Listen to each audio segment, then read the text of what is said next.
এখন যে ঘটনাটা আমি শেয়ার করব এটা আমাদের রাজবাড়ির ভৌত স্টিমের সদস্য সজীব এটা কালেক্ট করেছে। এই ঘটনাটি রাসেল ভাই রাজবাড়ি তো না, কুষ্টিয়া জেলার ভেড়ামারা এলাকার ঘটনা এটা। আচ্ছা, তো ভেড়ামারার পাশ দিয়ে যেই মানে পদ্মা নদীটা চলে গেছে, এই পদ্মা নদীর পাশে একটি গ্রাম রয়েছে। এই গ্রামের একজন ব্যক্তির নাম হলো আব্বাস। আচ্ছা, এই আব্বাস সাহেবের সাথেই 1995 সালের দিকে ঘটে যাওয়া এই ঘটনাটি আমি এখন শেয়ার করব। ওকে। তো আব্বাস সাহেব ওই সময়ে ওনার বয়স মানে কম ছিল, উনি তখন ইন্টারমিডিয়েটে পড়তেন ঘটনাটি যখন ঘটে আর কি। তো ইন্টারমিডিয়েটে পড়াকালীন সময়ে উনি ওই সময় কিছু টুকিটাকি ব্যবসাও করতেন। ওনার আসলে ওই সময় ওই যে মানে ব্রয়লার মুরগির যে ফার্ম, ওই কাজটা উনি করতেন আর কি। উনি যেটা করতেন সেটা হলো যে রাতের বেলা ওই মুরগির ফার্মের পাশেই মানে ভিতরে মানে ওনার থাকার জন্য একটা আলাদা একটা রুম করে নিয়েছিলেন, কারণ রাতের বেলা অনেক সময় শেয়াল বা কিছু প্রাণী এসে ওই মুরগির উপর এসে আক্রমণ করে আর কি। যার কারণে উনি থেকে মানে ওই জিনিসগুলো পাহারা দিতেন রাতের বেলা, যাতে এই ধরনের কোনো কিছু ঘটনা না ঘটে। এই কারণে উনি রাতের বেলা এসে ওখানে থাকতেন। আর ওনার ওই মুরগির ফার্মের পাশেই ছিল একটি পুকুর, এবং পুকুরের পাশেই ছিল একটি কবরস্থান। কবরস্থানটা অনেক পুরাতন কবরস্থান। আচ্ছা।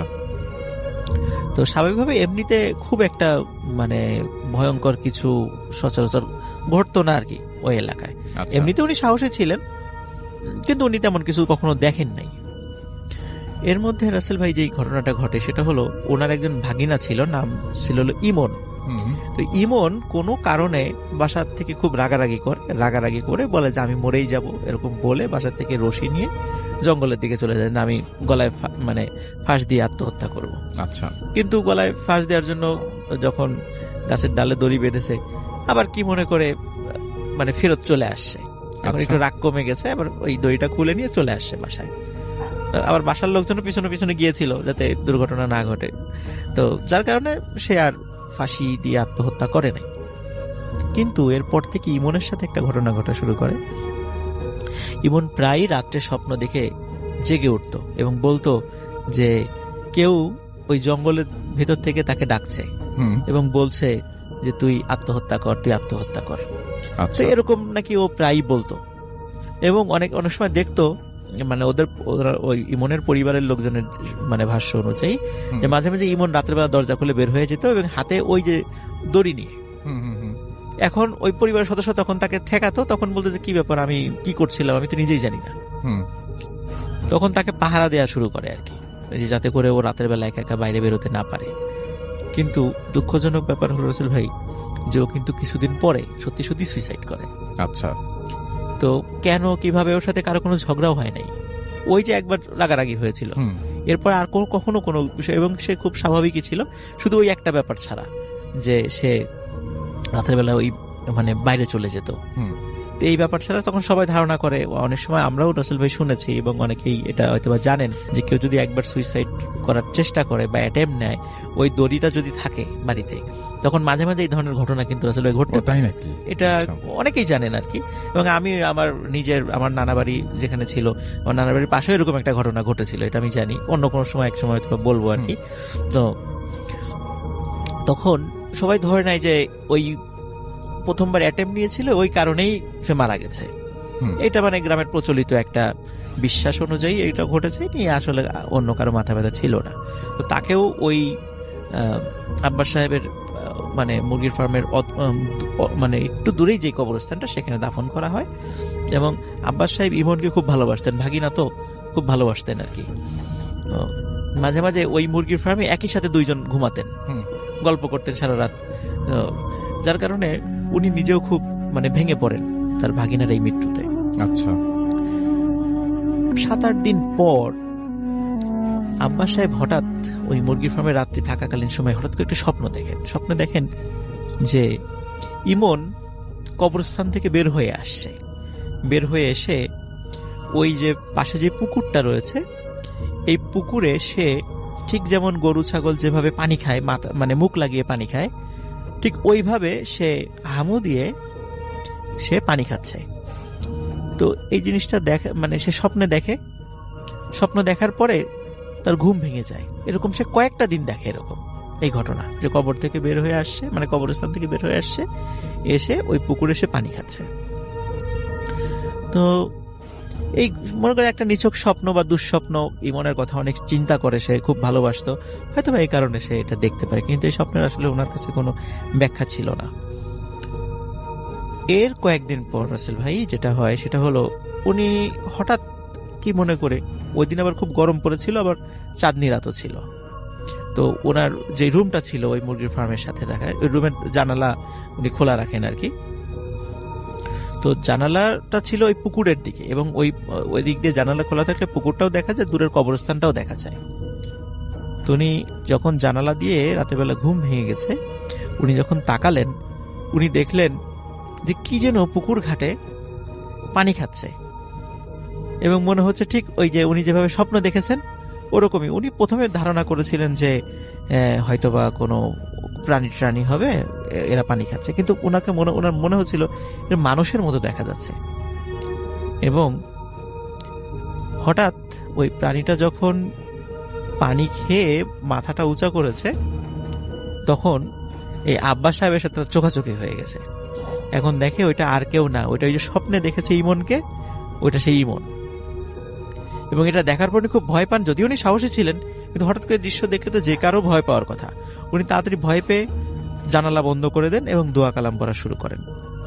এবং উনি খুব ভালোভাবেই ফিল করছিলেন যে কেউ একজন এই মুরগি ফার্মের পাশ দিয়ে খুব হাঁটাহাঁটি করছে, মানে বারবার হাঁটাহাঁটি করছে, কারণ ওখানে শুকনো পাতা ছিল, শুকনো পাতায় মরমর শব্দ হচ্ছিল। এবং আর একটা বিষয় রাসেল ভাই, সেটা হলো ওই মুরগিগুলো চিৎকার চেঁচামেচি করছিল, কিন্তু উনি ভয়ে বাইরে যাচ্ছিলেন না। আচ্ছা।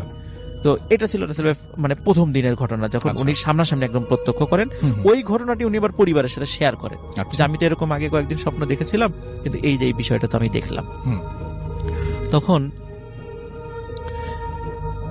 হঠাৎ করে মানে এরপর থেকে রাসেল ভাই যে ঘটনাটা ঘটে, প্রায় রাত্রেই ওই উনি যখন রাত্রে ওখানে ঘুমান মুরগি পাহারা দেওয়ার জন্য, তখন ওই বাইরে এসে ইমন ডাকাডাকি করে, আব্বাস মামা আমার কবরে থাকতে খুব কষ্ট হচ্ছে, তুমি একটা কাজ করো, তুমি কবরের একটা পাশ ভেঙে দাও, মানে একটু ফুটো করে দাও, তাহলে আমার মানে আমি কবর থেকে বের হয়ে আসতে পারি।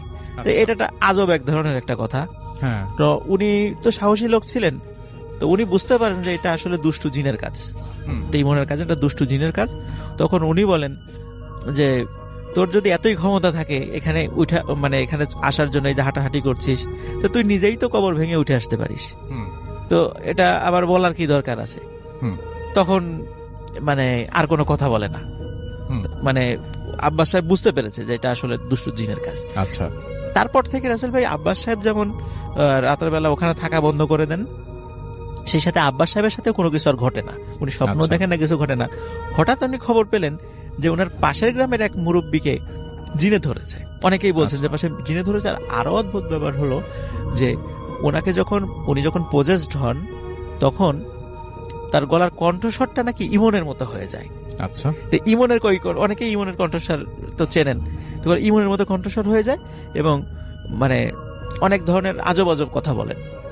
এখন সত্যি মানে আব্বাস সাহেব উনি এইটার সত্যতা যাচাই করার জন্য যান ওই পাশে, এবং যে গিয়ে দেখেন ওই মুরব্বীকে শিকল দিয়ে বেঁধে রাখা হয়েছে, এবং যাওয়ার সাথে সাথে ওই মুরব্বী আব্বাস সাহেবের দিকে তাকিয়ে হেসে দেয় এবং বলে, এবং কথা বলা শুরু করে যে কি রে, ভয় পেয়েছিলি, তোর সাথে আমি কথা বলতাম, যে মুরগির ফার্মে আসতাম, এই জিনিসগুলো যখন ওনার সাথে কথা বলে, তখন উনি বুঝতে পারে যে উনি তো খুব সাহসী লোক, যে এটা মানে নিঃসন্দেহে এটা একটা দুষ্টু জিনের কাজ, এটা কোনো আত্মার কাজ না। তখন উনি পরামর্শ দেন ভালো কোনো মানে হুজুরের দিয়ে তাকে ট্রিটমেন্ট করানোর জন্য। এর মধ্যে এক রাত্রে রাসেল ভাই কি হয়, ওই মুরব্বী ওই শিকল ছিঁড়ে বের হয়ে যান।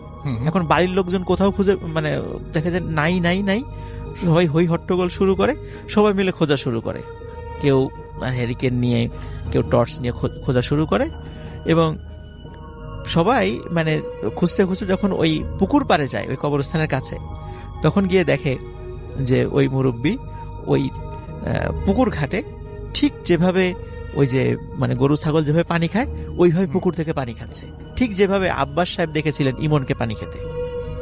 এই দৃশ্যটা উনি দেখেন। তো সবাই মিলে যখন মানে তাকে করা হয়, মানে যখন উনি টের পান, ওই মুরব্বী টের পান যে অনেক লোক কাছে চলে আসে, তখন উনি ওইখান থেকে এক দৌড়ে উনি কবরস্থানে চলে যান। কবরস্থানে গিয়ে ওই ইমনের কবরের পাশেই উনি সেন্সলেস হয়ে পড়ে যান আর কি। পরবর্তীতে রাসেল ভাই অনেক ট্রিটমেন্ট করার পরে ওই মুরব্বীও ভালো হয়েছিল এবং আব্বাস সাহেব আর কোনো স্বপ্ন দেখেন নাই এই রিলেটেড। এবং এই ঘটার মানে এইটা হয়ে যাওয়ার পরে ওই এলাকায় ইমন রিলেটেড বা এই ধরনের ভৌতিক বিষয় ওই কবরস্থান কেন্দ্রিক আর কোনো ঘটনা মানে ঘটে নাই বলে আমি পরে শুনেছি, আমার কাছে যেভাবে বলেছে আর কি। এখানে শুধু একটা বিষয়, সেটা হলো এর আগেও একাধিকবার আমি বলেছি, বাবু ভাই বলেছিল কিছু বিষয়, যে এই যে মৃত্যুর পরে একই ব্যক্তিকে দেখা, এটা কিন্তু আত্মার কোনো বিষয় নয়, এটা স্রেফ দুষ্টু জিনের কাজ। অনেকে আমরা এটা ভুল করি, এটা কিন্তু দুষ্টু জিনের কাজ। আমরা যদি এটা সতর্ক থাকি তাহলে কিন্তু আল্লাহর অশেষ রহমতে যেই আল্লাহর কালাম যেগুলো আছে এগুলো দিয়ে ভালো আল্লাহ ব্যক্তিদেরকে দিয়ে এটা কিন্তু খুব সহজেই সমাধান করা যায়, মানে ঝাড়ফুঁক করে এটা ভালো করা যায়। এটা কোনো আত্মার ব্যাপার এগুলো থাকে না। তো এটাই ছিল আমার সেকেন্ড স্টোরি। ওকে, আমার নাম আবিদিন ইসলাম, আমি অনার্স প্রথম বর্ষে পড়ছি। সঙ্গত কারণে ইউনিভার্সিটির নামটা গোপন রাখছি। আমি যে ঘটনাটি বলে শোনাতে যাচ্ছি তা ঘটেছে আজ থেকে অনেক বছর আগে। তখন আমার বয়স 10-এর মতো। আমরা থাকতাম মানিকগঞ্জে মাগুরাইল গ্রামে। ছোটবেলায় আমি যখন আমার মায়ের গর্ভে ছিলাম ঠিক তখন আমার মায়ের সাথে এক অদ্ভুত ঘটনা ঘটেছিল। তারপর থেকে আমার জীবনটা কেমন যেন বদলে যায়। তার আগে জানিয়ে নেওয়া দরকার, আমাদের গ্রামটি ছিল অপূর্ব সুন্দর, চারপাশে সবুজ আর সবুজ, একেবারে সহজ সরল মানুষে ভরপুর, একেবারে অজপাড়াগা বলতে যা বোঝায় আমাদের গ্রামটি ছিল সেই রকম। আমরা যখন অনেক ছোট তখন দেখেছি বিদ্যুতের ছিটে ফোটাও সেই গ্রামে নেই। সন্ধ্যার পরপরই যে যার ঘরে খিল লাগিয়ে বসে পড়তো। রাত 7টা-8টা বাজা মানেই গভীর অন্ধকার রাত। আমি যখন মায়ের গর্ভে, সেদিন ছিল শনিবার, যথারীতি পানি আনার জন্য ঠিক সন্ধ্যা 7টার সময় মা বের হন ঘর থেকে পানি আনার জন্য। যদিও ওই অবস্থাতে মার ঘর থেকে বের হওয়া নিষেধ ছিল, কিন্তু আশেপাশে কেউ না থাকাতে মাকে পানি আনতে হয় এবং সেটার জন্য সে বের হয়ে যায়। এবং আমাদের যে কলটি ছিল আশেপাশে ছিল তা বেশ দূরে এবং বাড়ির একদম শেষ প্রান্তে বলা চলে। কলের পাশেই ছিল একটা কুয়া। গ্রীষ্মকালে সেই কুয়ার পানি এতটাই নিচে থাকতো যে মার জন্য সেখান থেকে পানি তোলা ছিল কষ্টকর। তাই মা কল থেকেই পানি আনতে যায়। আর কলটি ছিল একটি বিশাল হিজল গাছের নিচে। মা যখন পানি ভরছিল তখন ঘুটঘুটে অন্ধকার চারপাশে। হঠাৎ করে কি হলো, মার মনে হলো যে কি যেন ফিকফিক করে হাসছে ঠিক হিজল গাছের গোড়ায় বসে। গভীর কালো অন্ধকারে সেই হাসি মার শরীরের রক্তে যেন হিম শীতল করে দিল। কিছু বুঝে ওঠার আগেই মা তাকালেন হিজল গাছের গোড়ায়। খুব অবাক হয়ে দেখলেন ছোট একটা শিশু অদ্ভুতভাবে হাসছে মার দিকে তাকিয়ে। মা ভাবলেন হয়তো পাড়ারই কারো ছেলে হবে। এই সময় এইখানে কোথা থেকে আসলো এই শিশু? মা ডাকলেন, এই ছেলে কোথায় বাড়ি তোমার? কিন্তু ছেলেটা কোনো কথাই বলল না। এরপর মা যা দেখলেন তার জন্য তিনি মোটেও প্রস্তুত ছিলেন না। তিনি দেখলেন যে হঠাৎ করে ছেলেটা একটা ভয়াল দর্শন মানে রূপ ধারণ করলো এবং তা দেখে মা সেখানে জ্ঞান হারান। তারপর মাকে বাড়ির সবাই খুঁজে না পেয়ে কলের পাড়ে যান এবং সেখানে অচেতন অবস্থায় খুঁজে পান। মূলত এটাই ছিল আমার জন্মের আগের ঘটনা। এরপর জন্মের পর শুনেছি আমি নাকি সবসময় ওপরের দিকে তাকিয়ে থাকতাম। সবাই বলতো টেরাই ধরেছে। অনেক কবিরাজ দেখানো হয়েছিল আমাকে। ছেলেবেলা থেকেই আমার গলায় গন্ডা খানিক তাবিজ ঝুলত। আমার এক চাচা অনেক দূর থেকে কোনো এক বড় কবিরাজের কাছ থেকে একটি তাবিজ এনে দিয়েছিলেন আর বলেছিলেন আর যাই করি এই তাবিজটা যেন না খুলি গলা থেকে। এভাবেই কেটে যাচ্ছিল দিন। বাবা ঢাকায় চাকরি করেন, মাসে 2-1বার বাড়িতে যান। বাড়িতে বাকি সময়টা আমি আর আমার মা। সেদিন ঘন বর্ষা। আমার এখনো পরিষ্কার মনে আছে সেই দিনটি শনিবার। স্কুল শেষ করে আমার বাড়িতে ফিরতে বিকেল গড়িয়ে গেছে। হাত মুখ ধুয়ে কিছু খেয়ে পড়তে বসেছি। হঠাৎ করেই মা এসে বললেন, চল তোর মাথায় তেল দিয়ে দিই। আমিও রাজি। তেল দিতে গিয়ে হঠাৎ মা বললেন, কিরে তোর গলায় সেই বড় তাবিজটা কই? আমি খুব অবাক হয়ে লক্ষ্য করলাম আমার গলায় সেই বড় তাবিজটা নেই। তো কোথাও হয়তো পড়ে গেছে। মা আমার কথায় ভীষণ রাগ করলেন, কিন্তু তখন আমি বুঝতে পারিনি কি অপেক্ষা করছে আমার জন্য। কিন্তু এত বছর আমার সাথে আর কিছুই হয়নি, তাই এক প্রকার উড়িয়েই দিয়েছিলাম। রাত ঠিক 12টা কি 1টা হবে। বাবা না আসলে আমি মূলত মার সঙ্গেই ঘুমাই, কিন্তু সেদিন কি মনে করে আমি আমার ঘরেই ঘুমিয়েছিলাম। ঘুটঘুটে কালো মিশমিশে অন্ধকার। হঠাৎ করেই আমার মনে হলো কলপারে কে যেন জোরে জোরে কল চাপছে। আমি ভাবলাম এত রাতে কে কল চাপে, কিন্তু আওয়াজটা এত বেশি জোরে আসছিল যে আমার ঘুম ভেঙে গিয়েছিল। আমি ভাবলাম মা নয় তো। একবার ভাবলাম দেখি, মাকে ডাকি। আবার ভাবলাম না, হয়তো পাশের বাড়ির কেউ হবে। কিন্তু আওয়াজ কেন জানি থামছেই না। এতক্ষণ ধরে কল চেপেই যাচ্ছে। কে চাপছে? হঠাৎ করে এই শব্দটা একেবারে মিলিয়ে গেল। আমি কান খাড়া করে রাখলাম। মনে হচ্ছিল আমার জানালার পাশে কে যেন দাঁড়িয়েছে। আমি পরিষ্কার তার অস্তিত্ব অনুভব করছিলাম। খানিক বাদেই মনে হলো কে যেন ফুঁপিয়ে ফুঁপিয়ে কাঁদছে ঠিক আমার জানালার পাশে দাঁড়িয়ে। একবার ভাবলাম মা নয় তো, কিন্তু না, গলাটা কেমন যেন অপরিচিত লাগছিল। কান্নার শব্দ আস্তে আস্তে বাড়তে লাগলো। ভয় আমার রক্ত পুরো হিম শীতল হয়ে গেছে। কে কাঁদছে এমন করে? একবার ভাবলাম জোরে চিৎকার করে মাকে ডাকি, কিন্তু এতটাই ভয় পেয়েছিলাম যে মাকে ডাকার সাহস হলো না। বেশ কিছুক্ষণ পর কান্নার শব্দটা থেমে গেল, একেবারে মিলিয়ে গেল। এমন করেই কখন জানি রাত শেষ হয়ে গেল। শুনলাম দূরে কোথায় আজানের শব্দ হচ্ছে। কোনো কান্নার শব্দ নেই, কল চাপার শব্দ নেই। পরের দিন সকালে উঠে খাওয়া দাওয়া করে স্কুলে চলে গেলাম। মাকে কিছুই বলিনি। স্কুল থেকে ফিরে সন্ধ্যায় মাকে জিজ্ঞেস করলাম, তুমি কি রাতে পানি ভরছিলে? মা বললেন, কই না তো। আমি বললাম, সারা রাত কে কল চাপলো, আবার ফুপিয়ে ফুপিয়ে কান্না করলো?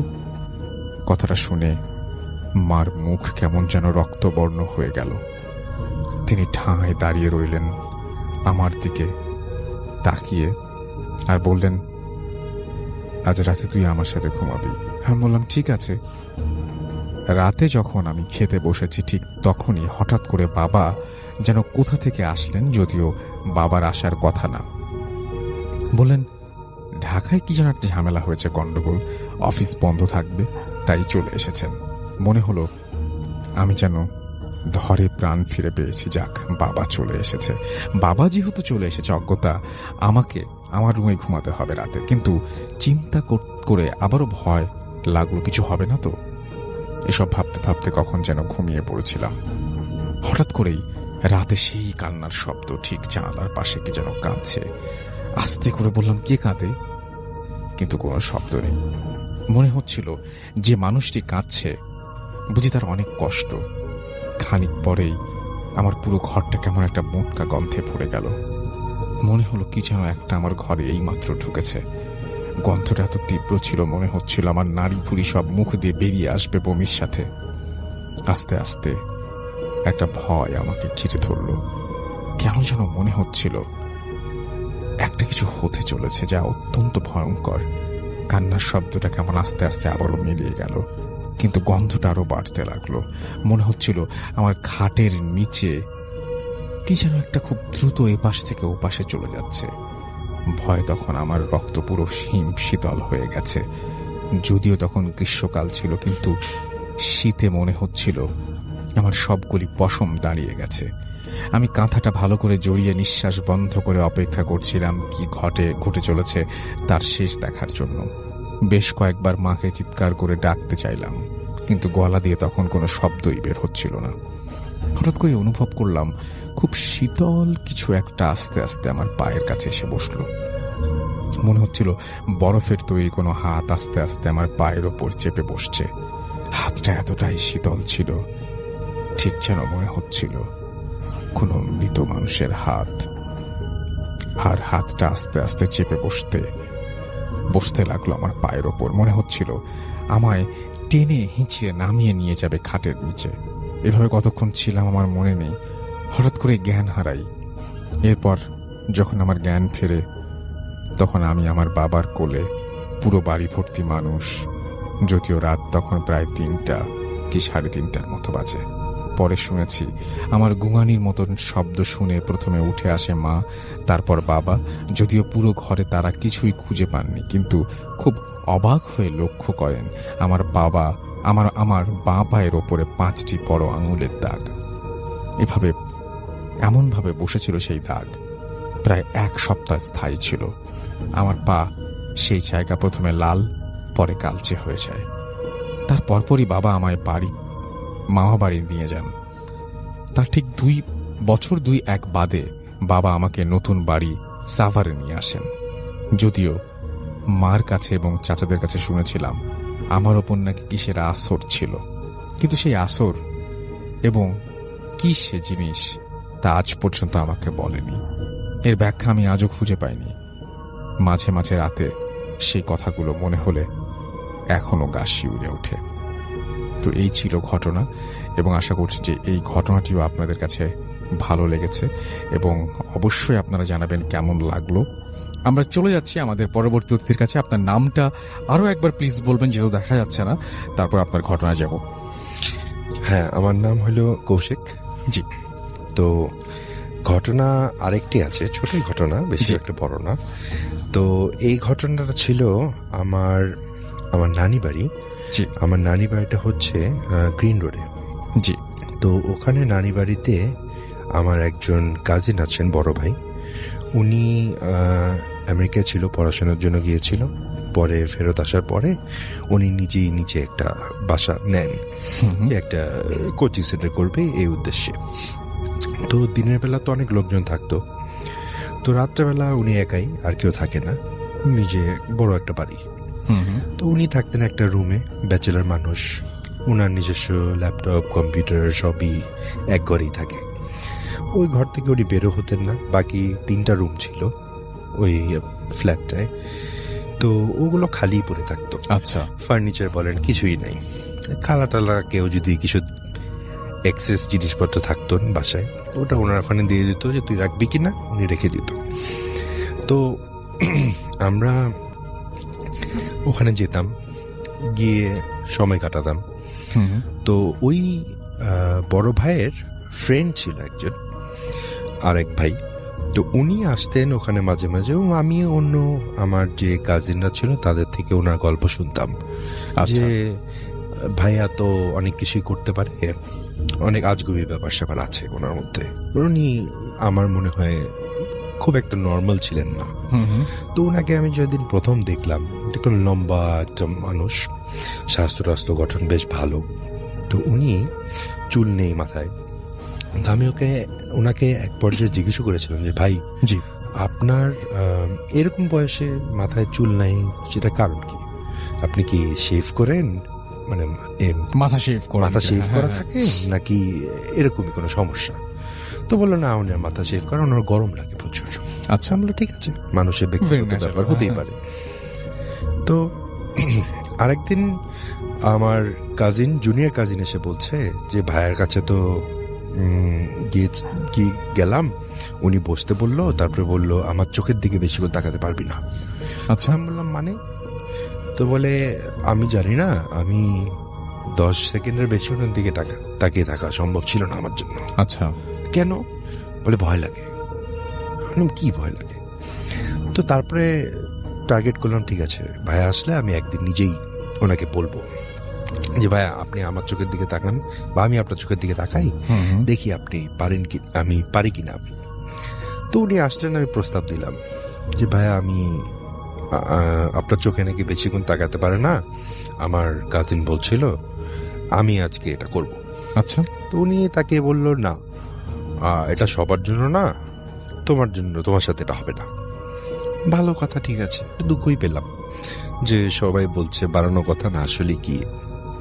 আরেকদিন শুনেছিলাম আমার কাজিনের বাসায় পুরনো এক ওই যে মাটির তৈরি জিনিসপত্র থাকে না, গ্রামে পাওয়া যায়, এরকম একটি ঘোড়া, মাটির তৈরি ঘোড়া ছিল। আচ্ছা, যে পুতুল বা আরো কিছু পোড়া মাটির যেগুলো পাওয়া যায়। হ্যাঁ, ওটা আবার একটু আধ্যাত্মিক দেখতে, সাদা রঙের পেন্ট করা। তা একদিন ঢুকে দেখলাম মেইন দরজা দিয়ে ঢুকে হাতের বাঁ দিকে একটা ঘোড়া রাখা, বেশ বড় আকারের। আমি জিজ্ঞেস করলাম, ভাই এটা কি? তো বলে এটা কার মাসে জানি ছিল, দিতে বললো। আমি বললাম দেখতে খারাপ লাগবে না, ড্রয়িং রুমে এমনিও কিছু নেই, রেখে দিই। ভালো কথা। তো ঘোড়ার মুখটা ছিল বাম দিকে বাঁকানো। আচ্ছা। তো মানে বানানোই ওরকম। আচ্ছা। তো মাটির জিনিস বাম দিকে মুক্ত ওভাবেই তো থাকবে, স্বাভাবিক। জি। তো কিছুদিন পরে আমার ওই কাজিনরা বলছে যে ওই অন্য যে বন্ধুটা, ওই ভাইয়া তো ওই ঘরে আসে প্রায়, জি। তো ওই এসে উনি থাকতে মানে এক রাত থাকে বাসায়। থাকার পরে পরের দিনে ঘটনা হলো যে ঘোড়ার মুখ বাম দিকে নিয়ে ওটা এখন ঘুরিয়ে ডান দিকে হয়ে গেছে। আচ্ছা, একা একাই? একে একে। আমি বললাম এটা কিভাবে সম্ভব?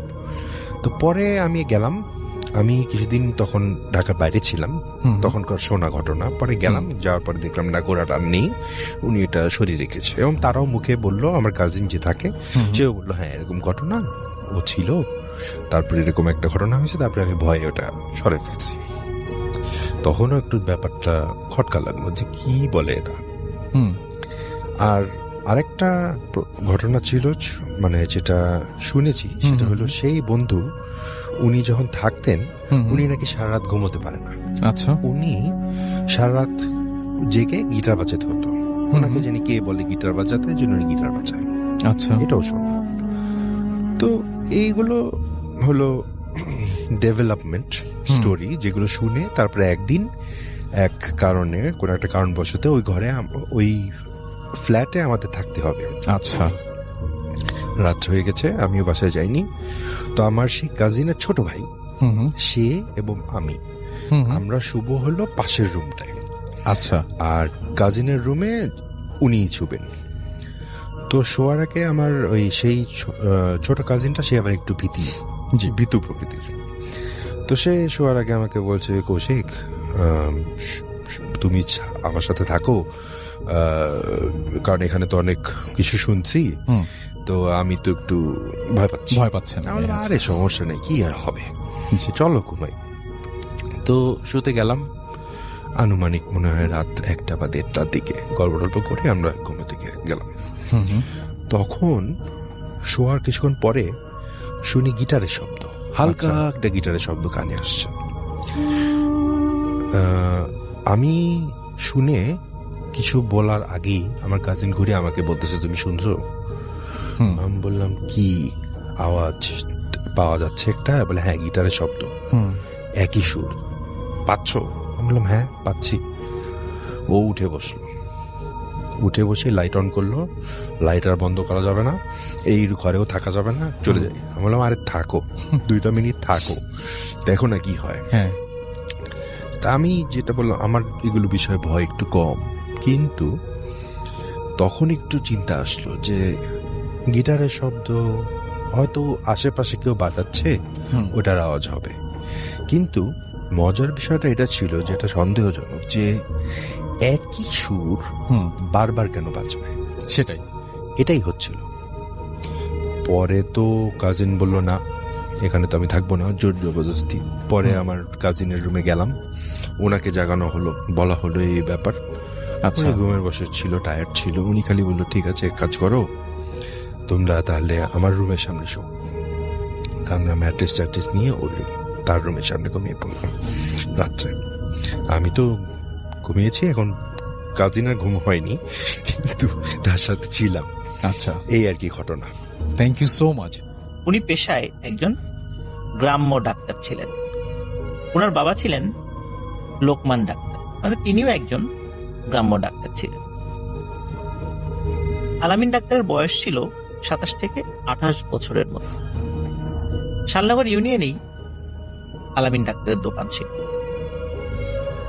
মানুষ যখন তাদের বাড়িতে ডাক্তার রোগী দেখার জন্য সেখানেও যেত, এবং বাজারে যে দোকান থাকতো, যে চেম্বার ছিল, সেখানে রোগী আসতো। এইভাবেই আলামিন ডাক্তারের সময় কেটে যাচ্ছিল। কোনো এক বিকেলে আলামিন ডাক্তার অলসভাবে বসেছিল, কোনো রোগী ছিল না। তখন হঠাৎ একটি সুন্দরী মেয়ে আসে, যে কিছু সমস্যার কথা বলে। আলামিন ডাক্তার সমস্যাগুলি শুনে ওষুধ দিয়ে দেয় এবং 7 দিন পরে আবার আসতে পারে। মেয়েটি 7 দিন পরে আবার আসে এবং সে জানায় এই ওষুধগুলি খেয়ে সে সুস্থ হয়ে গেছে। সে আলামিন ডাক্তারকে ধন্যবাদ। এরপরেও ওই মেয়েটি মাঝে মাঝে আলামিন ডাক্তারের কাছে আসত। মেয়েটি যখন আসতো সেই সময়টি ছিল পরন্ত বিকেল, সে কখনো সকালে বা দুপুরে আসত। আর পরন্ত বিকেলে ঠিক তখনই আসতো যখন আলামিন ডাক্তারের চেম্বারে কোন রুগী থাকতো বা তার আশেপাশে কেউ থাকতো। আলামিন ডাক্তারের সাথে সে গল্প করত, কিন্তু তার বাড়ি কোথায়, বাড়িতে কে কে আছে এই বিষয়ে সে কিছুই বলত। তবে তার নাম বলে তার নাম হচ্ছে সাবিনা। এর বাইরে আর কোনো তথ্য আলামিন ডাক্তারকে মেয়েটি দেয়। মেয়েটি মাঝে মাঝে আসতো, কথা বলতো, তার মার্জিত আচরণ, সুন্দর চেহারা, তার হাঁটা চলা সবকিছু দেখে আলামিন ডাক্তারের মনে ভালোবাসার জন্ম নেয়। মেয়েটিকে সে ভালোবাসত, কিন্তু সহজে সে বলতে পারে। কিন্তু ইশারা ইঙ্গিতে মেয়েটিকে সে বোঝানোর চেষ্টা করে। আলামিন ডাক্তার মেয়েটিকে বিয়ের কথা বলে, কিন্তু মেয়েটি এড়িয়ে যায়। মেয়েটি কথাগুলোর তেমন কোনো পাত্তা নেই। মেয়েটি যখন কথাগুলো এড়িয়ে যেত তখন আলামিন ডাক্তার মনে কষ্ট পেত যে মেয়েটি কেন বিয়ের কথা বললে বারবার এড়িয়ে যায়, অন্য প্রসঙ্গে চলে যায়, বিয়ের বিষয়ে আর কোনো কথা বলে। একদিন আলামিন ডাক্তার মেয়েটিকে বলে যে আমি তোমাদের বাড়িতে যেতে চাই। মেয়েটি প্রথমে বলে যে না, আমাদের বাড়িতে যাওয়া যাবে না, আপনি যাবেন না, যাওয়ার দরকার নাই, এই ধরনের কথা বলে। কিন্তু আলামিন ডাক্তার নাছর বান্দা, সে যেতে চায়। মেয়েটি বলে ঠিক আছে, আমি সময় সুযোগ করে একদিন নিয়ে যাব। ঠিক একই রকম ভাবে কোনো এক বিকেলে মেয়েটি আসে। এবার সে সুন্দর একটি শাড়ি পরে এসেছে। শাড়িতে মেয়েটিকে আরো সুন্দর লাগছিল। সাধারণত মেয়েটি যখন আসতো তখন 3 পিস বা সালোয়ার কামিজ এই ধরনের ড্রেস পরে আসতো। ওই দিন আসে এবং আলাপচারিতায় মেয়েটি আলামিন ডাক্তারকে বলে, আপনি আমাদের বাড়িতে যেতে চেয়েছিলেন, যাবেন আজকে? আলামিন ডাক্তার সাথে সাথে রাজি হয়ে যায়, বলে হ্যাঁ অবশ্যই যাব, কিন্তু এখন তো পরন্ত বিকেল, এখন গিয়ে ফিরতে ফিরতে রাত হয়ে যাবে না তো? মেয়েটি বলে না, কোনো সমস্যা নেই, আপনি ফিরতে পারবেন, আমি ব্যবস্থা করে দেব। মেয়েটি আলামিন ডাক্তারকে সাথে নিয়ে বের হয়েছে।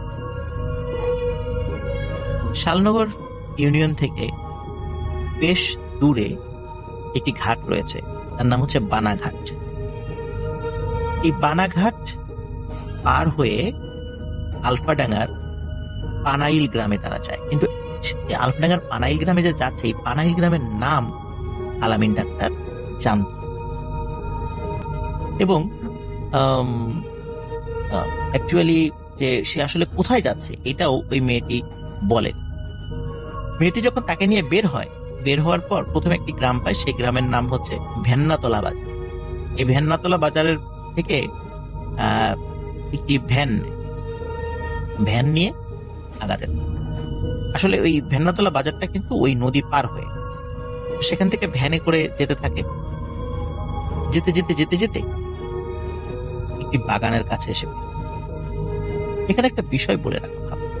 ভেন্নাতলা বাজারে যখন আলামিন ডাক্তার ও সাবিনা নামের ওই মেয়েটি আসার পরে দেখে যে একটি ভ্যান দাঁড়িয়ে আছে। ভ্যানকে ওই সাবিনা নামের ওই মেয়েটি বলে, এই ভ্যান যাবেন? ভ্যানে থাকা যে চালকটি ছিল বলে হ্যাঁ যাব, আর কোনো কথা বলেন। দুজন উঠে বসে ভ্যান চলতে, এবং ভ্যানের গতি স্বাভাবিক ভ্যানের যে গতি থাকে, পা চালিত ভ্যান, তার থেকে অনেক অনেক বেশি গতি ছিল। এবং ভ্যানওয়ালাও কিছু বলে না, সাবিনা নামের ওই মেয়েটিও কিছু। দুজনই চুপ, কিন্তু ভ্যানওয়ালা কিন্তু তার মতো করে ভ্যান চালিয়ে যাচ্ছে। চালাতে চালাতে একটি বাগানের পাশে এসে ভ্যান। আলামিন কিন্তু জানছিল না যে এটি আসলে কোন গ্রাম। দুই গ্রামটি ছিল আলফাডাঙ্গার পানাইল। যাই হোক, বাগানের কাছে এসে ভ্যানটি থামে। ওই বাগান থেকে বেশ কিছুটা দূরে আরেকটি ছোট্ট বাজার রয়েছে, 3-4টা দোকান রয়েছে। ওই বাজারটা পার হয়ে তারা সেখানে। তো ভ্যান থেকে নেমে আলামিন ডাক্তার এবং সাবিনা নামের মেয়েটি হাঁটতে বাগানে। অন্ধকার বাগান, কোনো আলো তেমন নেই, চাঁদের আলোতে যতটুকু দেখছে। তখন আলামিন ডাক্তার ওই সাবিনা নামের ওই মেয়েটিকে বলে, তুমি প্রতিদিন এই বাগান পার হয়ে আসো, আবার যাও, তোমার তো যেতে যেতে বিকালে যখন আমার কাছে আসো আবার যখন যাও তখন তো যেতে সন্ধ্যা হয়ে যায়, এরকম তোমার একা একাই বাগান পার হয়ে যেতে ভয় লাগে না? তখন মেয়েটি বলে, না আমার ভয় লাগে, আমি সবসময় আসা যাওয়া করি তো, এই জন্য রাস্তাঘাট আমার চেনা, এই জন্য আমার ভয় লাগে। আলামিন ডাক্তার বলে, তবুও রাতের বেলা একা একটা মেয়ের চলাফেরা ভয় তো লাগার কথা। তখন মেয়েটি বলে, আমি এই এলাকারই মেয়ে, আমাকে সবাই চেনে, আমি কাউকে ভয় করি না, আর কেউ আমাকে কিছু বলবেও না। যাই হোক, আলামিন ডাক্তার এই বিষয়টা নিয়ে আর কোনো কথা বাড়ায় না। হাঁটতে হাঁটতে বাগানের ঠিক ওই পাশে তারা চলে যায়, মানে উল্টো পাশে চলে যায়। উল্টো পাশে গিয়ে আলামিন ডাক্তার দুটি ঘর, একটি টিনের ঘর আর একটি শনের ঘর। আমরা গ্রামে কিন্তু শনের ঘরগুলো আমরা দেখেছি। তো টিনের ঘরে 3 জন মানুষ আছে, 2 জন বয়স্ক মানুষ আর একটি ছোট ছেলে। তখন ওই মেয়েটি পরিচয় করিয়ে দেয়, এটি আমার মা, এটি আমার বাবা, আর এটি আমার ছোট। আলামিন ডাক্তার অদ্ভুত হয়ে দেখে এই 3 জনের চেহারাই অনেক সুন্দর। তাদের 2 জনের, বিশেষ করে মেয়েটির মা বাবা বয়স হয়ে গেল, তাদের চেহারা অনেক সুন্দর লাগছিল আলামিন ডাক্তার বেশ অবাক। তবে এটি সে একদম স্বাভাবিকভাবেই নিয়েছে, যেহেতু বাড়িতে গেস্ট এসেছে, গেস্টকে আপ্যায়ন করে তার সাধ্য। আলামিন ডাক্তার খাওয়া দাওয়া করে, ওই মেয়েটির মা বাবার সাথে কথা বলে, তার ভাইয়ের সাথেও কথা বলে। তার ভাইটি তখন লেখাপড়া করছে, একদম স্বাভাবিকভাবে সবকিছু চলছে। খাওয়া দাওয়া শেষে মেয়েটি বলে, চলুন আপনাকে এগিয়ে দিচ্ছি। আলামিন ডাক্তার বলে, না না, আমি একাই যেতে পারবো, তোমাকে আর কষ্ট করে এই বাগানের মধ্যে দিয়ে আসতে হবে। মেয়েটি বলল, না কোনো সমস্যা নেই, আমি আপনাকে এগিয়ে দিচ্ছি। মেয়েটি বাগান পার করে দিয়ে আলামিন ডাক্তারকে এগিয়ে দেয়। আলামিন ডাক্তার খেয়াল করে দূরে যেই ছোট্ট কয়েকটি দোকান দেখা যাচ্ছে, সেখানে সেই ভ্যান চালকটি, যেই ভ্যান চালকটা তাদেরকে এখানে নিয়ে এসেছিল, সে সেখানে বসে আছে, এবং সেই ভ্যান চালকের সাথে আরো কয়েকটি ভ্যানও রয়েছে, সেখানে সেই ভ্যানগুলো তো চালক রয়েছে। সে কাছে যাচ্ছিল, অদ্ভুত ব্যাপার খেয়াল করছিল, যে ভ্যানটিতে আলামিন ডাক্তার এবং ওই মেয়েটি এসেছিল, ওই ভ্যানের চালক অন্য কোনো ভ্যান চালকের সাথে কোনো কথা বলছে। মেয়েটি কিছুটা পথ পাড়ি দিয়ে আলামিন ডাক্তারকে বিদায় দিয়ে চলে যায়। আলামিন ডাক্তার সেই ভ্যানের কাছে গিয়ে বলে, আপনি যাবেন? ভ্যানওয়ালা বলে, হ্যাঁ যাব। ওঠেন। আলামিন ডাক্তার ভ্যানে উঠে বসে। ভ্যান চলতে ঠিক একই রকম ভাবে পা চালিত স্বাভাবিক ভ্যানের যে গতি থাকে, সেই গতি থেকেও অনেক বেশি গতি ছিল ওই ভ্যান। অল্প সময়ের মধ্যে ওই ভ্যান্নাতলা বাজার থেকে বেরিঘাট নামক আর একটা জায়গা আছে, সেটা পাড়ি দিয়ে বানাঘাটের কাছে নিয়ে এসে ওই ভ্যানওয়ালা বিদায়। ভ্যানওয়ালাকে তিনি টাকা দিতে চাইলেও ভ্যানওয়ালা টাকা নিতে রাজি। এর মধ্যে আলামিন ডাক্তার হিসাব করে যে বানাঘাট থেকে বেরিঘাটের যে দূরত্ব, এই দূরত্ব প্রায় 4 থেকে 5 কিলোমিটার, এবং ওই ভ্যান্নাতলা বাজারের দূরত্বও ওই বেরিঘাট থেকেও আরো অনেক দূর, কিন্তু ঠিক কতটুকু দূর এটি সে বলতে পারছে না। এবং আলামিন ডাক্তার যখন ফিরে আসছে, তখন ঘড়িতে যে কয়টা বাজে এটিও তিনি বুঝতে পারছিলেন, কারণ তার হাতে কোনো ঘড়ি ছিল। যাই হোক, আলামিন ডাক্তার চলে আসে বাড়িতে। বাড়িতে এসে এই প্রথম আলামিন ডাক্তার ওই মেয়ে সম্পর্কে কাউকে কিছু বলে। এতদিন আলামিন ডাক্তার ওই মেয়ে সম্পর্কে কাউকে কিছু বলে। সর্বপ্রথম যাদেরকে বলে তারা আলামিন ডাক্তারের মা বাবা। তার মা বাবাকে বলে যে আমি একটা মেয়েকে পছন্দ করেছি, ওই মেয়েটির দেখতে এমন, তার বাড়ি এই দিকে, তোমরা আমার সাথে ওই মেয়েটিকে দেখতে যাবা। মেয়েটির মা বাবার সাথে কথা বলে। তো ছেলের আসলে বিয়ের বয়স হয়ে গিয়েছিল, তারপর ছেলে যেহেতু একটা মেয়ে পছন্দ করেছে, মা বাবা রাজি হয়েছে। এখন আলামিন ডাক্তারের দায়িত্ব ছিল ওই মেয়েটিকে বলে একটা তারিখ ফিক্স করা, যেই তারিখে আলামিন ডাক্তারের মা বাবা তাদের বাড়িতে যায়। আলামিন ডাক্তার অপেক্ষা করছিল কবে ওই মেয়েটি আসে। মেয়েটি তো প্রতিদিন আসতো, মাঝে মাঝে আসতো।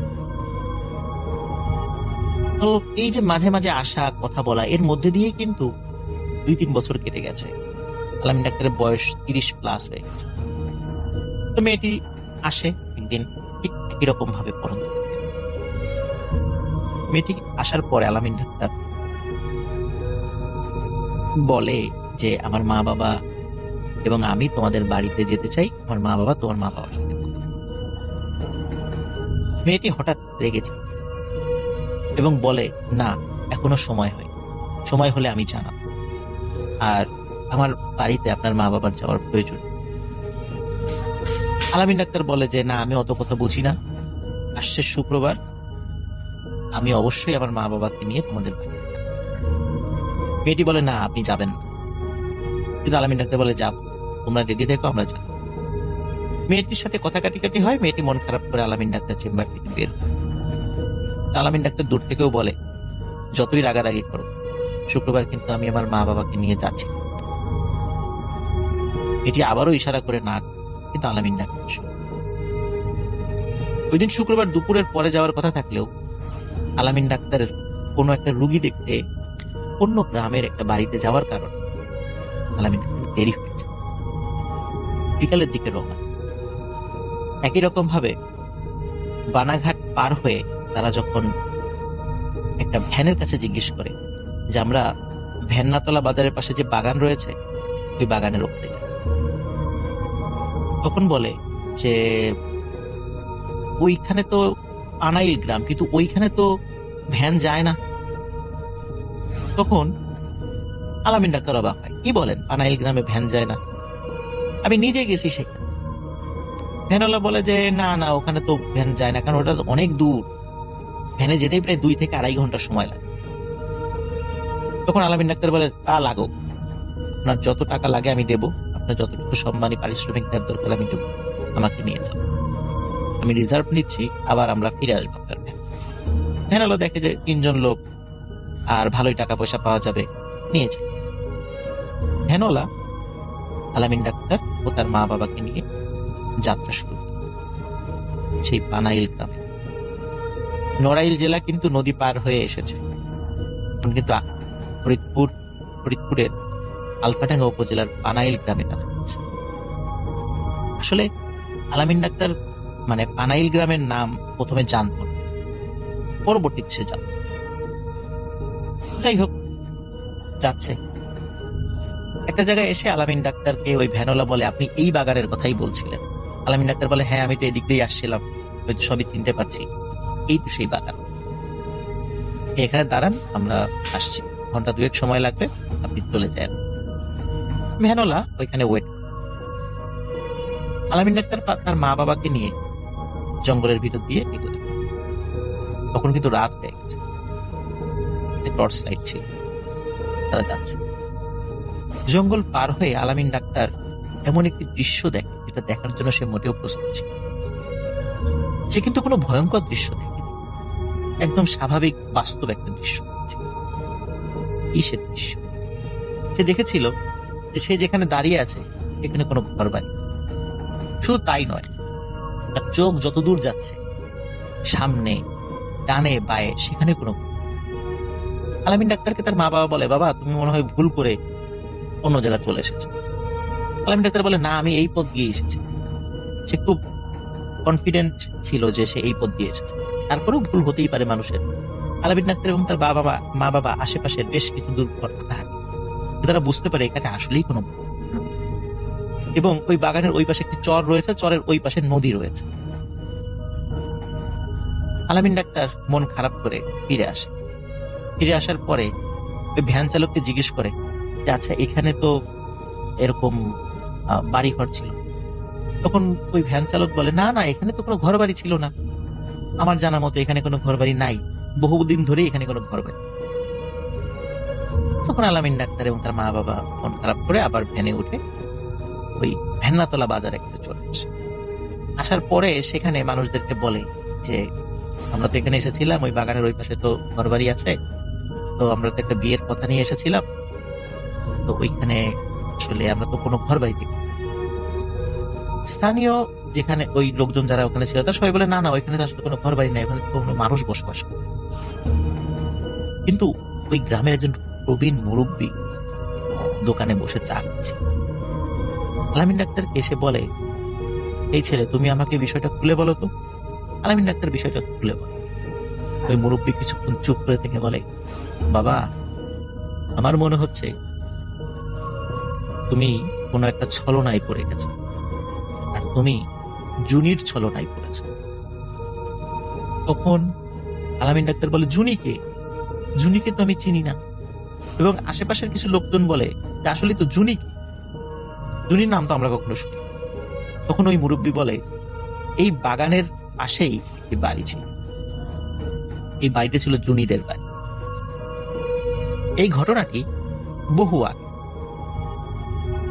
আমি এখন যে ঘটনাটি বলছি এটি 1980 থেকে 90-এর মাঝামাঝি, কিন্তু এই সময় থেকেও আরো 50 থেকে 60 বছর আগের ঘটনা ছিল। 1930 থেকে 40 সালের মধ্যবর্তী কোন একটি সময়, তখন ব্রিটিশ পিরিয়ড ছিল। ওই সময় ওই মুরব্বী বলছেন, বাগানের ওই পাশে জুনিদের বাড়ি ছিল না, ছিল এই পাশে, এই রাস্তার উল্টা পাশে, জুনিদের বাড়ির উল্টা পাশে বাগান। এই জুনি মেয়েটি অনেক সুন্দরী ছিল। জুনির মা বাবা ছিল, ওরা খুব গরিব ছিল। জুনির বাবা মানুষের খেতে খামারে কাজ করতো, জুনির মা মানুষের বাড়িতে গিয়ে কিছু ছোটখাটো কাজ টাজ, আর জুনিও কোনো কোনো বাড়িতে গিয়ে টুকটাক কাজ করতো। জুনির একটা ছোট ভাই ছিল, লেখাপড়া স্কুলে যায়। গ্রামের কিছু বখাটা ছেলেদের উৎপাতে জুনি খুব অতিষ্ঠ। কোনো এক রাতে এই বখাটা ছেলে পেলেদের দ্বারা জুনি মারাত্মক নিগৃহীত হয়। লজ্জায় অপমানে জুনি তার এই বাসার কাছে একটি আম গাছের ডালে সুইসাইড। মেয়ের মৃত্যুতে প্রচন্ড শোকে কিছুদিনের মধ্যে জুনির মা বাবা দুইজনই মারা যায়। জুনির ছোট ভাই, সে শারীরিকভাবে কিছুটা অসুস্থ ছিল, সেও ধুকে ধুকে মারা যায়, আর এই দুনিয়াতে আপন বলে কেউ ছিল। ওই মুরব্বী আলামিন ডাক্তারকে বলে, তুমি আসলে জুনিরই খপ্পরে পড়েছ। যাই হোক, আসলে একটি ছলনা ছিল, তোমরা চলে যাও। আলামিন ডাক্তার ওই মুরব্বীর কাছ থেকে এই জুনির গল্প শুনে শুধু আলামিন ডাক্তার নয়, শুধু আলামিন ডাক্তারের মা বাবা নয়, স্থানীয় আশেপাশের আরো অনেক মানুষই খুবই অবাক হয়। যাই হোক, আলামিন ডাক্তার বাড়িতে চলে আসে, তার মন টন খুব খারাপ থাকে। ওই রাত্রে আলামিন ডাক্তার সেই সাবিনা নামের মেয়েটিকে স্বপ্নে দেখে সাবিনা নামের ওই মেয়েটি এসেছে।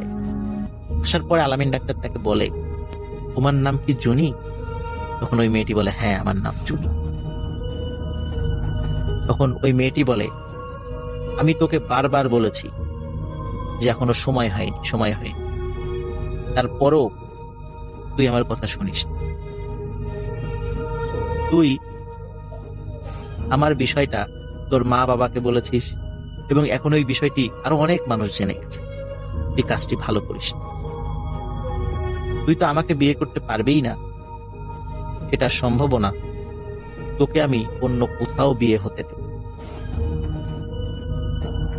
এই কথা বলার পরে আলামিন ডাক্তারের স্বপ্ন ভেঙেছে। সে মনে করে হয়তো সে দুঃস্বপ্ন দেখছে, কিন্তু সে বুঝতে পারে না তার আসল দুঃস্বপ্নের শুরুটা এখনই শুরু। আলামিন ডাক্তার সারাদিন মন টন খারাপ করে থাকতো। জুনির কারণে সে খুব মনে কষ্ট পেয়েছে। সে দোকান, তার যে চেম্বার ছিল শালনগর ইউনিয়নের যে বাজারে, সেখানে সে খুব একটা বেশি যেত না। কোনো বাড়ি থেকে রুগী ডাকার ডাক পেলে সে তখনই শুধু যেত, আর অধিকাংশ সময় মন খারাপ করে বাড়িতে বসে থাকে। মা বাবা ছেলের এই মন খারাপের কারণ বুঝতে পেরে তারা চিন্তা করলেন যে ছেলেকে বিয়ে দিতে। আত্মীয় স্বজনের মাধ্যমে একটি গ্রামের একটি মেয়েকে দেখার জন্য সময় নির্ধারণ করা হয়। আলামিন ডাক্তার, তার মা বাবা এবং আরো কয়েকজন আত্মীয় স্বজন মিলে ওই মেয়েটির বাড়ি যায়। যখন মেয়েটির বাড়ির উঠোনে সবাই বসেছিল, তাদেরকে চা নাস্তা খেতে দেওয়া হয়। কিছু সময় আলাপচারিতার পরে ওই মেয়েটিকে ঘরের ভিতর থেকে নিয়ে আসা হয়। মেয়েটি ঘোমটা দিয়ে বের হয়ে আসে। যখন মেয়েটি ওই আলামিন ডাক্তারের দিকে তাকায়, সে এমন ভাবে তাকায় যে আলামিন ডাক্তার এবং আশেপাশের লোকজনও খুব অবাক হয়। মেয়েটি কোনো কথা না বলে লাফ দিয়ে উঠে দাঁড়ায় এবং দৌড়ে ঘরের ভিতর গিয়ে দরজা। মেয়েটির এই আচরণে সবাই অবাক হয়, কি ব্যাপার, এমন করলো কেন মেয়েটি, এমন তো করার কথা না। মেয়েটির মা বাবা মেয়েটির হয়ে সবার কাছে ক্ষমা চায়, বলে যে আমরা বিষয়টা দেখছি যে ও এমন করে চলে গেল। এর কিছুক্ষণ পরে মেয়েটির মা বাবা এসে বলে যে আপনারা চলে যান, আমরা আপনাদের সাথে বিয়েটা দিতে পারবো। তখন বলে কেন, কি সমস্যা, আমাদের ছেলের কোনো সমস্যা? বলে যে না, কোনো সমস্যা না, বাট আমরা আপনাদের সাথে আত্মীয়তা করতে পারবো না, আমাদেরকে ক্ষমা করবেন। কি কারণে মেয়েটি উঠে গেল, কি কারণেই বা বিয়েটা নাকচ হয়ে গেল, কিছুই বুঝতে পারছিল না আলামিন ডাক্তার, তার মা বাবা এবং তার আত্মীয়স্বজনরা। তারা সেখান থেকে চলে আসে। কিছুদিন পর আরেকটি মেয়ে দেখতে যায় পাশের একটি ঘরে।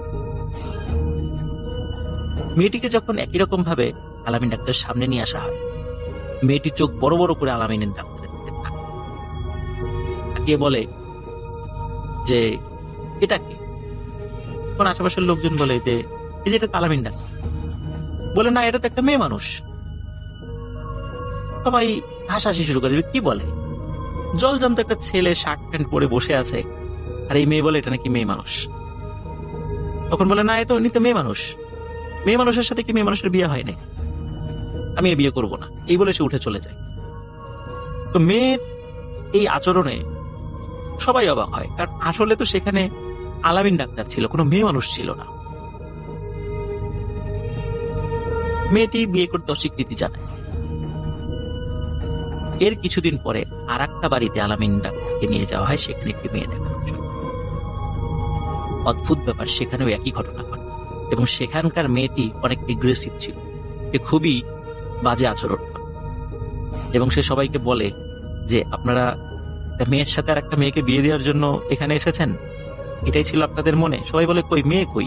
বলে এই যে আমি দেখতে পাচ্ছি সালোয়ার কামিজ পরা, হাতে চুড়ি, নাকে নাকফুল, কানে কানের দুল পরে বসে আছে সাজুগুজু করে একটা মেয়ে, আপনারা তার সাথে আমাকে বিয়ে দিবেন? মানে সে খুব উত্তেজিত হয়ে যায়। কিন্তু আসলে ঘটনাটা তো এরকম ছিল না। কিন্তু কেন শুধু কনে বেশে ওই মেয়েটি আলামিন ডাক্তারকে একটি মেয়ের স্রোতে দেখছিল? আলামিন ডাক্তার এবং তার আত্মীয় স্বজনরা ওখান থেকে চলে আসে, এবং চলে আসার পরে প্রথম যেই মেয়েটিকে দেখানো হয়েছিল, সেই মেয়ের পরিবারের সাথে যোগাযোগ করে যে কেন ওই মেয়েটি উঠে চলে গিয়েছিল। পরে জানা যায় ওই মেয়েটিও আলামিন ডাক্তারকে একটি মেয়ের স্রোতে দেখেছিল, যার কারণে ওই মেয়েটি বিয়ে করতে অস্বীকৃতি জানায়। এই খবর যখন গ্রামে ছড়িয়ে গেল, গ্রামের লোকজন বলা শুরু করলো যে আলামিন ডাক্তার হিজড়া হয়ে গেছে। সবাই তাকে কটাক্ষ করে, ঠাট্টা তামাশা করে হিজড়া ডাক্তার বলে ডাকা শুরু করলো। আলামিন ডাক্তার মনে আরো কষ্ট পেতে থাকে, এবং সবাই বুঝতে পারলো এবং সবাই বলা শুরু করলো যে আলামিন ডাক্তার আর কখনো বিয়ে হবে, ওই জুনিয়রকে আর বিয়ে করতে দেবে। আলামিন ডাক্তারও বুঝতে পারলো যে আসলে তার আর বিয়ে করা সম্ভব। এভাবেই চলে যায় 10 থেকে 15 বছর। আলামিন ডাক্তারেরও বয়স হয়েছে প্রায় 50 ছুঁই ছুঁই। সে কিন্তু বাজারে আর যায় না, বাড়িতেই থাকে, আশেপাশের কিছু রোগী থাকে। এর মধ্যে আলামিন ডাক্তারের সাথে আর কোনো ভয়ঙ্কর ঘটনা ঘটে। প্রায় 15 বছর পর ঘটে আরেকটি ঘটনা। 15 বছর পর 2007 সালের এই ঘটনা ঘটে। সেটি হচ্ছে যে আলামিন ডাক্তার ওই রাত্রে বাড়িতে ছিল, ওই রাত্রে বৃষ্টি হচ্ছিল। হঠাৎ পাশের একটি গ্রাম, যে গ্রামের নাম ছিল ভুলবাড়ি, এই ভুলবাড়িয়া গ্রাম থেকে একজন অপরিচিত লোক আসে এবং সে পরিচয় দেয় যে আমার বাড়ি ভুলবাড়িয়া, আমার মা খুবই অসুস্থ, আপনাকে যেতে হবে। একে তো রাতের বেলা, আলামিন ডাক্তার এমনিতেই জুনিভূতের কারণে সে মানসিকভাবে বিপর্যস্ত ছিল, এই জন্য সে কোথাও বের হতো না। তারপর আবার বৃষ্টি হচ্ছে, আর ভুলবাড়িয়া গ্রামটি তার বাড়ি থেকে প্রায় 3 থেকে 4 কিলোমিটার দূর। এর মধ্যে এই আধা পথে সাইকেল নিয়েও যেতে পারবে না, যার কারণে আলামিন ডাক্তার কিছুতে রাজি হচ্ছিল না। কিন্তু লোকটির পীড়াপিড়িতে এবং আলামিন ডাক্তারের মা বাবা তারা আলামিন ডাক্তারকে বলে যে বাবা তুমি যাও, ডাক্তার যেহেতু হয়েছে মানুষকে সেবা তো করতেই হবে, যেহেতু আলামিন ডাক্তারের বাবাও একজন ডাক্তার ছিল। তো আলামিন ডাক্তার রাজি হয়, পায়ে হেঁটেই যাওয়া শুরু। যেতে যেতে যখন ওই গ্রামে চলে আসে, একটি অপরিচিত বাড়িতে এসে থেমে যায়। বলে যে এটাই আমার বাড়ি। আলামিন ডাক্তার খেয়াল করে ওই বাড়িটি আসলে একটি মানে অসমাপ্ত একটি বাড়ি। বিল্ডিং একটা বাড়ি করা হচ্ছে, কিন্তু সেই বাড়িটার কাজ এখনো শেষ হয়নি। আলামিন ডাক্তার বলে যে এই ঘরে আমার মা থাকে, আপনি যান, ঘরটা অন্ধকার, আমি একটা আলো নিয়ে আসছি। তো আলামিন ডাক্তার যখনই ওই ঘরের কাছে যায়, দেখে ঘরের মধ্যে অনেক আলো। তখন আলামিন ডাক্তার বলে, ওই লোকটিকে চিৎকার করে বলে যে আপনি আলো আনার দরকার কি, ঘরের মধ্যেই তো অনেক আলো। আলামিন ডাক্তার ঘরের মধ্যে ঢুকে পড়ে। কিন্তু ঢুকে আলামিন ডাক্তার যে দৃশ্য দেখতে পায়, এই দৃশ্য দেখার জন্য শুধু আলামিন ডাক্তার কেন, পৃথিবীর কোনো মানুষই হয়তো বা প্রস্তুত থাকে। আলামিন ডাক্তার দেখে ঘরের মধ্যে জুনি দাঁড়িয়ে আছে। জুনির সারা শরীর থেকে আলো বের হচ্ছে, ওই আলোতেই ঘর আলোকিত। এই দৃশ্য দেখার সাথে সাথে আলামিন ডাক্তার সেখানে সেন্সলেস হয়ে পড়ে যায়। এদিকে সারা রাত আলামিন ডাক্তার বাড়িতে ফেরে। তার মা বাবা চিন্তা করে, সকাল হলেই ছেলের খোঁজে বের হয়ে যায়। খুঁজতে খুঁজতে ওই ভুলবাড়িয়া গ্রামে মানে ওই বাড়িতে চলে আসে যেখানে আলামিন ডাক্তারকে পাওয়া যায়। আলামিন ডাক্তার জ্ঞান ফেরে, সব ঘটনা খুলে বলে। কিন্তু অদ্ভুত ব্যাপার হলো, এই ঘটনার পর থেকেই আলামিন ডাক্তারের মানসিক বিকৃতি দেখা। অদ্ভুত ব্যাপার হলো, আলামিন ডাক্তার সে মেয়েদের জামা কাপড়, শাড়ি, চুড়ি, লিপস্টিক, নেইল পালিশ, এই জিনিসগুলো ব্যবহার শুরু করে, মেয়েদের মতো আচরণ শুরু করে। লোকজন যারা দেখে সবাই ঠাট্টা তামাশা করে। এমনিতেই তাকে তাকে হিজড়া ডাক, এখন তো আরো ঠাট্টা তামাশা শুরু। আলামিন ডাক্তারের এরকম পাগলামি যেমন বাড়তে থাকে এবং তার অসুস্থতাও বাড়তে থাকে। তার পাগলামি এমন পর্যায়ে যায় যে তাকে শেকল দিয়ে বেঁধে রাখতে হচ্ছে। আলামিন ডাক্তার অল্প কিছুদিনের মধ্যেই মারা যায়। একজন ডাক্তারের জীবনের করুণ সমাপ্তি। প্রিয় লিসেনার্স, সেখানে একটি বিষয়, এটি হচ্ছে এই গল্পটি আমাকে যে দিয়েছে তার নামও আলামিন এবং তার বাড়ি নড়াইল জেলার লোহাগাড়া উপজেলার লাহুরিয়ায়। তার গল্প ইতিমধ্যে আমি অনেকগুলো বলেছি, আপনারা শুনেছেন। আলামিন যার কাছ থেকে এই ঘটনাটি সংগ্রহ করেছে তার নাম হচ্ছে ফুল মিয়া। আর ফুল মিয়া হচ্ছে সেই ব্যক্তি, যেই ব্যক্তির ভ্যানে আলামিন এবং তার মা বাবা সেই বাগান পর্যন্ত এসেছিল। এই বাগান পর্যন্ত এসেছিল এবং এই লোকটি আবার তাদেরকে পানাঘাট পর্যন্ত এগিয়ে দিয়েছিল।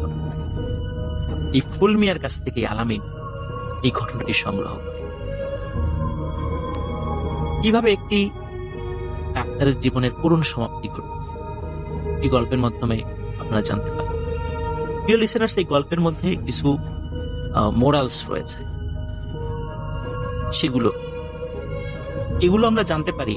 আলামিন ডাক্তারের যখন আচরণ, মানে আলামিন ডাক্তার যখন পণে দেখতে যাচ্ছিল এবং তাকে মেয়ের শুরুতে দেখছিল ওই পণের বেশের মেয়েরা, তখন আলামিন ডাক্তারের মা বাবা হুজুরের কাছে নিয়ে যায়, কোনো এক ভালো হুজুরের কাছে নিয়ে যায়। তখন হুজুর তখন একটা কিছু কথা বলেছিল, সেটি হচ্ছে যে আলামিন ওই মেয়ের সাথে কথা বলতো, এই পর্যন্তই ঠিক ছিল।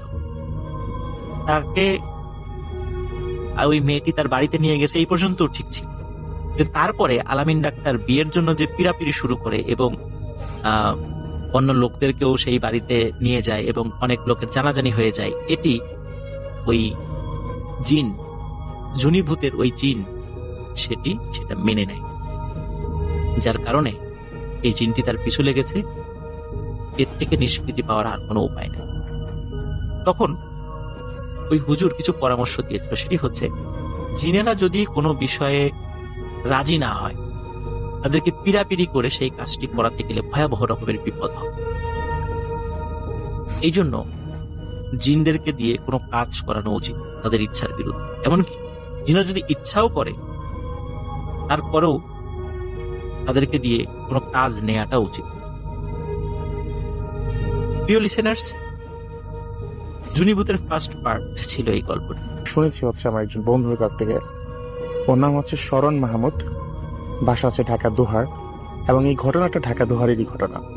তো ঘটনাটা রাসেল ভাই শুরু করার আগে আমি আপনাকে উদ্দেশ্য করে কয়েকটা লাইন বলতে যাচ্ছি। কোন একটা অজানা কারণে আসলে আমাদের কাছ থেকে আপনি কিছুদিনের জন্য হয়তো দূরে চলে গিয়েছিলেন। আপনার এই দূরে যাওয়াটা আসলে আমাদের খুবই মনক্ষুণ্ণতা, বিশেষ করে আমি নিজে ভুগতাম এবং আপনাকে খুঁজতাম অনেক, মানে আপনাকে পাওয়ার জন্য। সেই সাথে আপনি আমাদের জন্য নতুন আকারে ভূত.com নিয়ে এসেছেন, এটা আমাদের জন্য অনেক বেশি ভালো লাগা। এবং আপনি যে আবার ফিরে এসেছেন, আমাদের সাথে আবার নিজেকে বেঁধে রেখেছেন, এটা আমাদের জন্য অনেক বড় একটা পাওয়া। এভাবে আমাদের সাথে সারা জীবন থাকবেন সেই প্রত্যাশা অ্যাকচুয়ালি আপনার কাছ থেকে রাখি। এবং আপনার জন্য অবশ্যই শুভকামনা এবং ভূত.com এর জন্য শুভকামনা, এটা অনেক দূর এগিয়ে যায়। যাই হোক, আমি এখন আমার ঘটনাটা বেসিক্যালি ভূত.com এর লিসেনারদের সাথে শেয়ার করছি। ঢাকা দোহারে ওই সময়টাতে মানে যেটা হতো রাসেল ভাই, ফসলি জমি মানে বর্ষা মৌসুম যখন হতো, ফসলি জমিতে যখন পানি চলে আসতো, তখন মানে ওই জায়গাটা ছোটখাটো একটা বিলে পরিণত হতো। তো ওই পানির কারণে ওখানে অনেক মাছ পাওয়া যেত। তো যাদের ঘটনা, তারা বেসিক্যালি পেশায় জেলে ছিলেন, তারা নদীতে মৎস্য আহরণ করতেন। তারা আসলে দুই ভাই ছিলেন, তারা দুই ভাই মিলে নদীতে যে মৎস্য আহরণ করতেন। তো যেহেতু তাদের বাড়ির পাশেই এরকম ফসলি জমি এবং সেখানে বিলে পরিণত হতো, তখন তারা সেখানে আবার রাত্রে গিয়ে যেটা করতো, মধ্যরাতে গিয়ে জাল রেখে আসতো, সকালে গিয়ে সেখান থেকে মাছ সংগ্রহ করতেন। আর একটু বলে রাখি ঘটনাটা শুরু করার আগে, সেটা হচ্ছে দাদারা যে দুই ভাইয়ের মধ্যে বড় যে ভাইটা ছিল, উনি একটু কবিরাজ টাইপের মানুষ ছিলেন। মানে আগে থেকে এই জিন ভূত এগুলা নিয়ে উনি কাজ করতেন, কবিরাজ টাইপের একজন মানুষ ছিলেন। তো একদিন মধ্যরাতে তারা দুই ভাই মিলে যায় চোখে মানে বিলে মাছ জালটা রাখার জন্য। তো নৌকা চালাচ্ছিলেন আসলে তার ছোট ভাই, এবং নৌকার আরেক সাইডে তিনি বসা ছিলেন। তো নৌকা চালাতে চালাতে একটা সময় তারা বিলের মধ্যস্থানে চলে যায়। বিলের মধ্যস্থানে যাওয়ার পর যখন তারা জালটা রাখবেন, ঠিক সেই সময় যেটা তিনি মনে করেন, বড় ভাই যিনি, তার যেটা মনে হচ্ছিল যে নৌকাটা কি হয়তো বা দোলাচ্ছে। তো নৌকাটা প্রচন্ড পরিমাণে দোলাচ্ছে, কিন্তু আশেপাশে আসলে তো এরকম কোনো বাতাস ছিল না, কোনো কিছুই ছিল না, কিন্তু নৌকাটা দুলছে। হঠাৎ করে তিনি যেটা দেখতে পারেন যে অদৃশ্য কিছু একটা এসে তার ছোট ভাইয়ের মাথার মধ্যে কিছু একটা দিয়ে জোরে একটা বাড়ি দিয়ে তাকে ওখানে মেরে ফেলে, এবং মেরে তাকে নৌকার মধ্যে ফালিয়ে দেয়। এবং তার ওই কোণাতে তার ছোট ভাই যেখানে বসা ছিল, সেখানে তার ছোট ভাইয়ের মতোই দেখতে সেই অশরীরটা, বা যদি গ্রামের ভাষায় বলি, সেই জিনটা তার ছোট ভাইয়ের সোল ধরে নৌকার ওই কোণায় বসে পড়ে। আমি আগে কিন্তু বলেছি রাসেল ভাই যে বড় ভাই যিনি ছিলেন, ওনার ভিতরে আগে থেকেই কবিরাজি বিষয়টা মানে জিন নিয়ে উনি কাজ করতেন, এবং এলাকায় ওনার একটা পরিচিতিও ছিল কবিরাজ হিসাবে। তো উনি ওনার মতো একটা গামছার ভেতরে কিছু একটা করে ওই গামছাটা গিট দিয়ে দেন। তো গামছাটা যখন গিট দিয়ে দেন, যিনি ওনার ছোট ভাইয়ের মতো সোলটা ধরেছে, ওই জিনটা তখন আর কিছু করতে পারে না। ওই জিনটা একদম নর্মাল মানুষ হয়ে যায় তার ছোট ভাইয়ের মতো। ঠিক তার সাথেই ওই জিনটা মাছ ধরে, মানে জালটা রাখে, জাল রেখে নৌকা চালিয়ে তাকে নিয়ে বাসায়ও যায়। এবং যখন বাসায় যায়, যে গামছাটার মধ্যে মানে গামছা গিট দেওয়া হয়, সেই গামছাটা বড় ভাই যিনি থাকেন উনি তার মার কাছে দিয়ে দেন, এবং মাকে বলেন যে এই গামছাটা খুব ভালো মতো রাখবা, এটা কখনো কাউকে দেবা না। তারপর দিন যেটা হয়, সবাই দেখতে পারে তার ছোট ভাই একটু বোকাশোকা একজন মানুষ ছিলেন, মানে ওরকম কাজে এরকম স্পিড ছিল না। তো তারপর দিন থেকে অদ্ভুত বিষয় ঘটতে থাকে, সেটা হচ্ছে সবাই মানে বিশেষ করে গ্রামের মানুষজন তাকেই দেখতে থাকে, যে মানুষটা এত বেশি অলস ছিল, সে এখন কাজ এত দ্রুত এত ফাস্ট করতে থাকে, মানে সেটা বলার অপেক্ষা রাখে না। তো সবাই বিষয়টা দেখে অবাকই হয়, কিন্তু আসলে সবকিছুর মূল তো বড় ভাই জানতো আসলে বিষয়গুলো কি ঘটছে। তো তিনি আসলে তার মাকে বলেন নাই যে এরকম ছোট ভাই সেখানে মারা গেছে, আর এই জন্যই বলেন নাই কারণ তার মা খুব বৃদ্ধ মানুষ ছিলেন, এবং তিনি যেহেতু ওই বড় ওই জিনটাকে নিজের কাছে বশ করে রেখেছেন, তিনি বলতে চাচ্ছিলেন না তার মাকে মারা যাওয়ার আগে যে ছোট ভাই মারা গেছে, কারণ বললে তিনি জানতেন তার মা অনেক বেশি অসুস্থ হয়ে যেত, সেজন্য ওরা বলেনি। তো এইভাবে সময় কাটতে থাকে, সময় কাটতে কাটতে অনেকটা সময়, লম্বা একটা সময় কেটে যায়, 25 বছর কেটে যায়। একটা সময় ওই জিনটা বা তার ওই ছোট ভাই, তাকে বিয়ে পর্যন্ত দেওয়া হয়, বিয়ে দেওয়া হয়, এবং বিয়ের পর তাদের বাচ্চা কাচ্চা পর্যন্ত হয়। হ্যাঁ, তো একটা দিন যেটা হয়, বাসা থেকে মানে বড় ভাই এবং তার যিনি ওয়াইফ, সবাই মিলে তারা কোন একটা জায়গাতে যায়, মানে পুরো বাসা খালি থাকে, শুধু বাসাতে ওই জিনটা এবং তার মা, তারা দুজন থাকে। তো জিনটা গিয়ে মানে ছোট ভাই গিয়ে তার মাকে বলে যে মা, তোমার মনে আছে আজকে থেকে অনেক বছর আগে বড় ভাই তোমার কাছে এসে একটা গামছা রেখেছিল, এবং গামছাটার মধ্যে অনেকগুলো গিট ছিল। সেই গামছাটা কি এখনো তোমার কাছে আছে? তখন মাকে তো আসলে বড় ভাই ওরকম ডিটেলসে কিছুই বলে নাই, বলে যে হ্যাঁ আছে। তখন বলে গামছাটা আমাকে দাও। তখন মা সহজ সরল মানুষ ছিলেন, কোনো কিছু না বুঝে বা তিনি জানতেনও না বিষয়গুলো, তাকে সেই গামছাটা দেয়। তো গামছাটা যখন তিনি পান, তিনি কি করেন, এই গামছার মধ্যে যে গিটটা দেওয়া ছিল গিটটা খুলে ফেলেন। গিটটা খুলে ফেলার পরই তখন তার মাকে বলে, মা আমি চলে যাচ্ছি। তারপর থেকে ওই চিন্তাকে বা তার ওই ছোট ভাইকে গ্রামের কোথাও আর খুঁজে পাওয়া যায় না। সেই যে চলে গেছে গেছে। ইনফ্যাক্ট আমার ফ্রেন্ড ও বলতেছিল যে আসলে ওই যে গ্রামে থাকে তার পাশের গ্রামেই এই ঘটনাটা। ওই বলতেছিল এখন অব্দি নাকি সেই গ্রামে ওই যে তার যে ছেলেগুলো ছিল, দুটো ছেলে, তারা নাকি এখন পর্যন্ত আছে এবং তাদেরকে মানুষজন যারা এই ঘটনাটা জানে তাকে ভূতের বাচ্চা বলে সম্বোধন করে। রাসেল ভাই, আমি জানি না রেসনাদার ঘটনাটা কেমন লেগেছে, বাট ঘটনাটা আমার কাছে মানে একটু আজীব অদ্ভুত লেগেছে। তো এই ছিল ঘটনা। সবার জন্য শুভকামনা থাকলো, সবাই ভালো থাকবেন। আর অবশ্যই যে অবস্থাটা এখন আমাদের পৃথিবী জুড়ে চলতেছে, নিরাপদে থাকবেন। রাসেল ভাই ভালো থাকবেন, আল্লাহ হাফেজ। চলে যাবো আমাদের প্রথম অতিথির কাছে। আপনার নামটা প্লিজ একটু বলবেন, আপনি কোথা থেকে এসেছেন সেটা একটু বলবেন, তারপরে আপনার ঘটনায় যাব। ধন্যবাদ রাসেল ভাই, আমি রাইয়ান তেজগাঁ থেকে।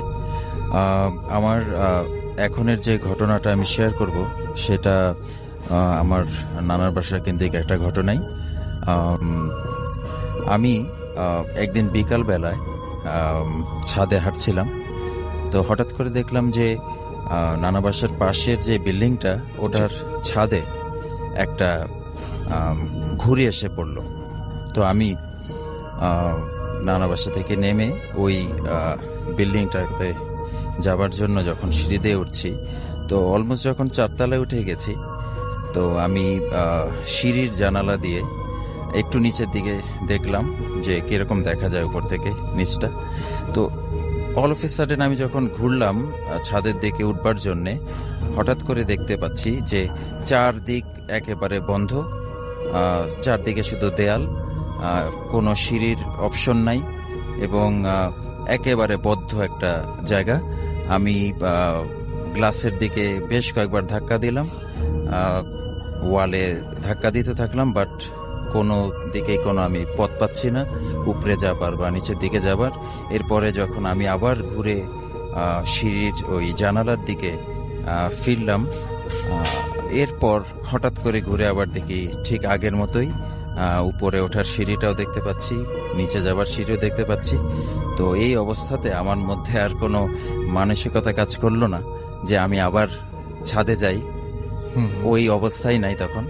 আমি দৌড় দিয়ে নিচে নেমে আবার আমার নানার বাসায় চলে গেলাম। এটা ছিল আমার থার্ড ঘটনাটা। Thank you so much. আমরা চলে যাব আমাদের পরবর্তী অতিথির কাছে তার ঘটনাটা শোনার জন্য। আপনার নামটা প্লিজ একটু বলবেন, তারপর আপনার ঘটনায় যাব। আরেকবার বলতে হবে। আসসালামু আলাইকুম রাসেল ভাই, আমি ওমর ফারুক। জি, আমি এসেছি মিরপুর 12 থেকে। ভাই, আমি যে ঘটনাটা বলতে যাচ্ছি এটা একটা গ্রামের ঘটনা। মানে এটা হচ্ছে আমি যে গ্রামে থাকি ওই গ্রামেরই। তো এটা হচ্ছে পিরোজপুর জেলার জিয়ানগরের মধ্যে পড়েছে। গ্রামটার নাম হচ্ছে পদ্মাশী গ্রাম। আচ্ছা। তো আমাদের ঘটনাটা যেটা ঘটেছে আমাদের বাসা থেকে ইমিডিয়েট কাছে ওই বাড়িটা। তো ওই বাড়িটা ছিল হচ্ছে ভাইয়া মানে একটা ছাড়া বাড়ি টাইপের, মানে বাড়িটা অনেক বড় একটা বাড়ি, শুধু গাছপালা দিয়ে ভরা। আর বাড়িটার মধ্যে দুটো ঘর ছিল, একটা ঘরে কেউ থাকতো না। তারা হচ্ছে শুধু ঘরটা ছিল, বাট ঘরের যে লোকজনগুলো তারা হচ্ছে গার্মেন্টসে চাকরি করার জন্য চট্টগ্রাম ওখানে থাকে। আর যে ঘরটা ছিল ওটা মোটামুটি কোথাকার ঘটনাটা আরেকবার সবাইকে বলেন। এটা হচ্ছে বলা যাবে? হ্যাঁ, পিরোজপুর জিয়ানগর, গ্রামটার নাম হচ্ছে পদ্মাশী। যে গ্রামের ঘটনা বলছেন তো সবাই, তো গ্রামের ঘটনা অলরেডি চলে এসে থাকেই প্রতিভূত বলেন। তো হচ্ছে ওই যে বাড়িটার কথা বলছিলাম আমি, বাড়িটার সাইড দিয়ে হচ্ছে একটা খাল চলে গেছে। ওই খালের সাইডে হচ্ছে বড় একটা বাগান বাড়ির মধ্যে যা আছে হচ্ছে সুপুরি গাছ, নারকেল গাছ, বাঁশঝাড়, তারপর কচু ক্ষেত, এরকম বড় 2-1টা পুকুর আছে। মানে বাড়িটার মধ্যে যদি হচ্ছে দিনের বেলাও কেউ ঢুকে, অন্ধকার একটা ভাব বা হচ্ছে পাখির ডাক, মানে খুব একটা ভয়ানক একটা ভাব আছে। তো ওই বাড়িটায় থাকতো হচ্ছে 2 জন থাকতো, মানে মুরব্বী থাকতো 2 জন, স্বামী স্ত্রী, আর ওনার ছেলে 2টো ছেলে। আর ওনার ছেলে মেয়ে টোটাল আমি শিওর বলতে পারছি না, কিন্তু 2টো ছেলে হচ্ছে আমি চিনি যাদেরকে। তারা হচ্ছে ওই তাদের বাড়ি থেকে, গ্রাম থেকে 5-6 কিলোমিটার দূরত্বে থাকে, ওখানে চাকরি করে। আচ্ছা। তো ওই মুরব্বী উনি বাড়িতে থাকে, উনি আর ওনার বউ।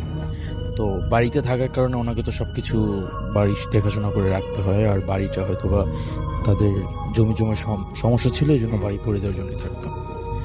তো সমস্যা যেটা হলো সেটা হচ্ছে যে উনি যে ওনার বাড়ির টিন ছিল মানে খুব স্বাভাবিকভাবে লাগানো ছিল, তো ঘরের পাশে একটা গাব গাছ ছিল আর কি, পুরোনো একটা গাব গাছ ছিল। ওই উনি মানে চিন্তা ভাবনা করলো যে গাব গাছটা কেটে ফেলবেন, কারণ ওনার টিনের ক্ষতি হচ্ছে। তো উনি এরকম চিন্তা ভাবনা করলেন, কিন্তু ওই ওই কিছুদিনের মধ্যে উনি রাত্রে স্বপ্নে দেখলো যে মানে মুরব্বী টাইপের একজন লোক, দরবেশ টাইপের, স্বপ্নে ওনার সামনে এসে বলছে যে তুমি যে গাছটা কাটতে চাইছো গাছটা কেটো না, কারণ তোমার যেরকম একটা থাকার স্থান আছে, এটা একটা থাকার স্থান আমার, সো এটা তুমি কেটো না। আচ্ছা। তো উনি ওটাকে সেরকম ইয়াতে নিল না, চিন্তা করলো যে স্বপ্ন তো, তো উনি গাছটা কেটে ফেলে। আচ্ছা। এরপরে ওনার সাথে আর কি যে মেন ঘটনাটা শুরু হয়, ওখানেই থেমে যেতে পারতো আর কি। তো রাসেল ভাইয়া ওই যে মুরব্বী উনি ওই দিনের পর থেকেই, মানে ওই দিন রাত্রেই উনি হচ্ছে টের পায় যে ওনার সাথে বাইক মানে বাইরে দিয়ে ওনাকে কেউ ডাকতেছে। এটা ওই দিন শুধু উনিই শুনছে যে ওনাকে ডাকতেছে, তো উনি কেয়ার করেন না, উনি ঘুমায় গেছে। এরপর দিন দিন দিন ঘটনা বাড়তেছে, যেটা হচ্ছে যে ওনাকে একদিন রাত্রেবেলা 1-1:30টার দিকে ওনাকে হচ্ছে মানে ঘুম থেকে ওনাকে উঠে নেওয়া হয়েছে আর কি। তো ওনার বউ ছিল তো পাশে, ওনার স্ত্রী হচ্ছে হঠাৎ করে দেখলো যে উনি পাশে নেই।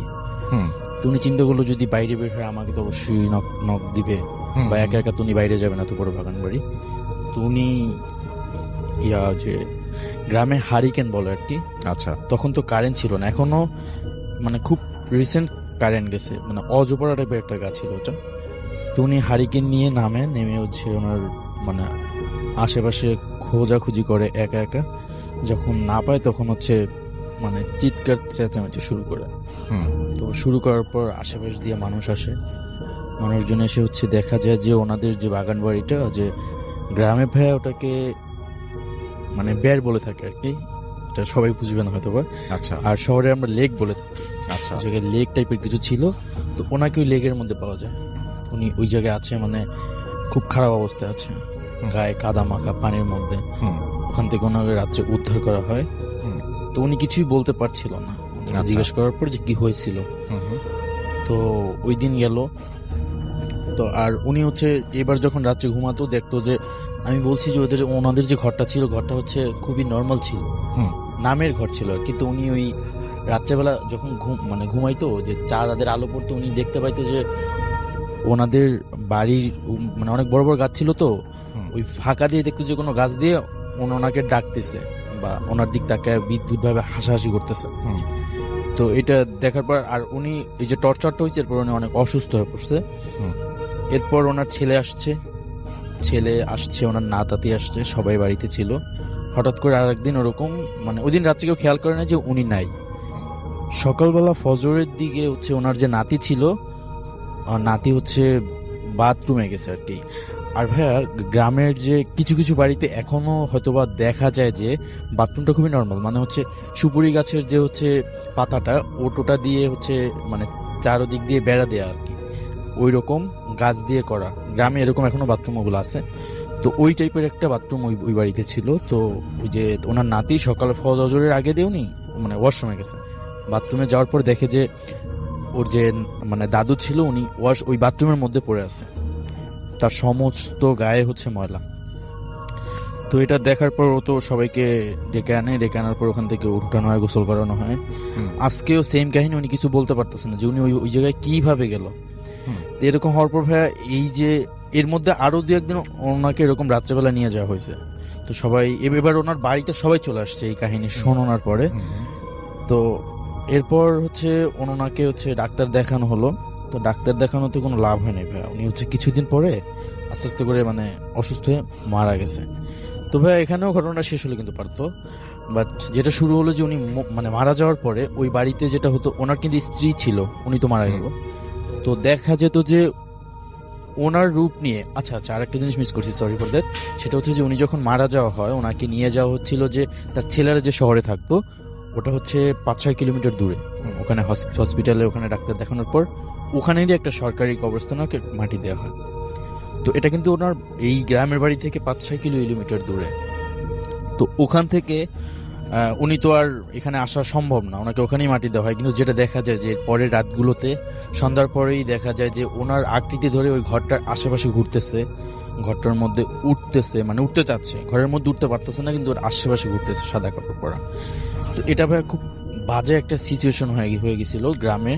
তখন আমিও ওখানে ছিলাম গ্রামে, তখন আমি ওখানে অনেক আগের কথা, তো মানে 3-4 বছর হয়েছে, আমি তখন এসএসসি কমপ্লিট করি, তখন ওই একটা স্কুলে পড়ি আমি। তো ভাইয়া যেটা হয়তো সন্ধ্যার পরে ওই বাড়ির আশেপাশ থেকে, মানে ওই বাড়ি থেকে একটা গন্ধ বের হতো, কিরকম কাপড় চুপুর পোড়ালে যেরকম একটা গন্ধ বের হয়, খুবই বাজে একটা গন্ধ ছিল, এরকম একটা গন্ধ বের হইতো। আর ওনাকে যখন মাটি দেওয়া হয়, ওর পর থেকে ওই ঘরে কেউ থাকতে পারতো না। ওনার বউ হচ্ছে ওনার যে ছেলের ঘরটা ছিল পাশে, ওই ঘরে থাকতো। কিন্তু উনি বারবার একটা কথা বলতো যে ওনার বউয়ের নামটা আমি উচ্চারণ করছি না, কিন্তু ওনার বউয়ের নাম ধরে বলতো যে আমি ওকে নিয়ে যাব, এরকম বলা হতো। সো ভাইয়া এরকম হওয়ার পর পাশের যে বাড়িগুলো ছিল তারাও তো খুব মানে নাজেহাল অবস্থায় ছিল। তো একটা ছেলে সন্ধ্যার চিন্তা করছে যে প্রত্যেক সন্ধ্যা এরকম হয়তো আমি একদিন সন্ধ্যা একটু কোরআন তেলাওয়াত করে দেখি। তো ও কোরআন তেলাওয়াত শুরু করছে।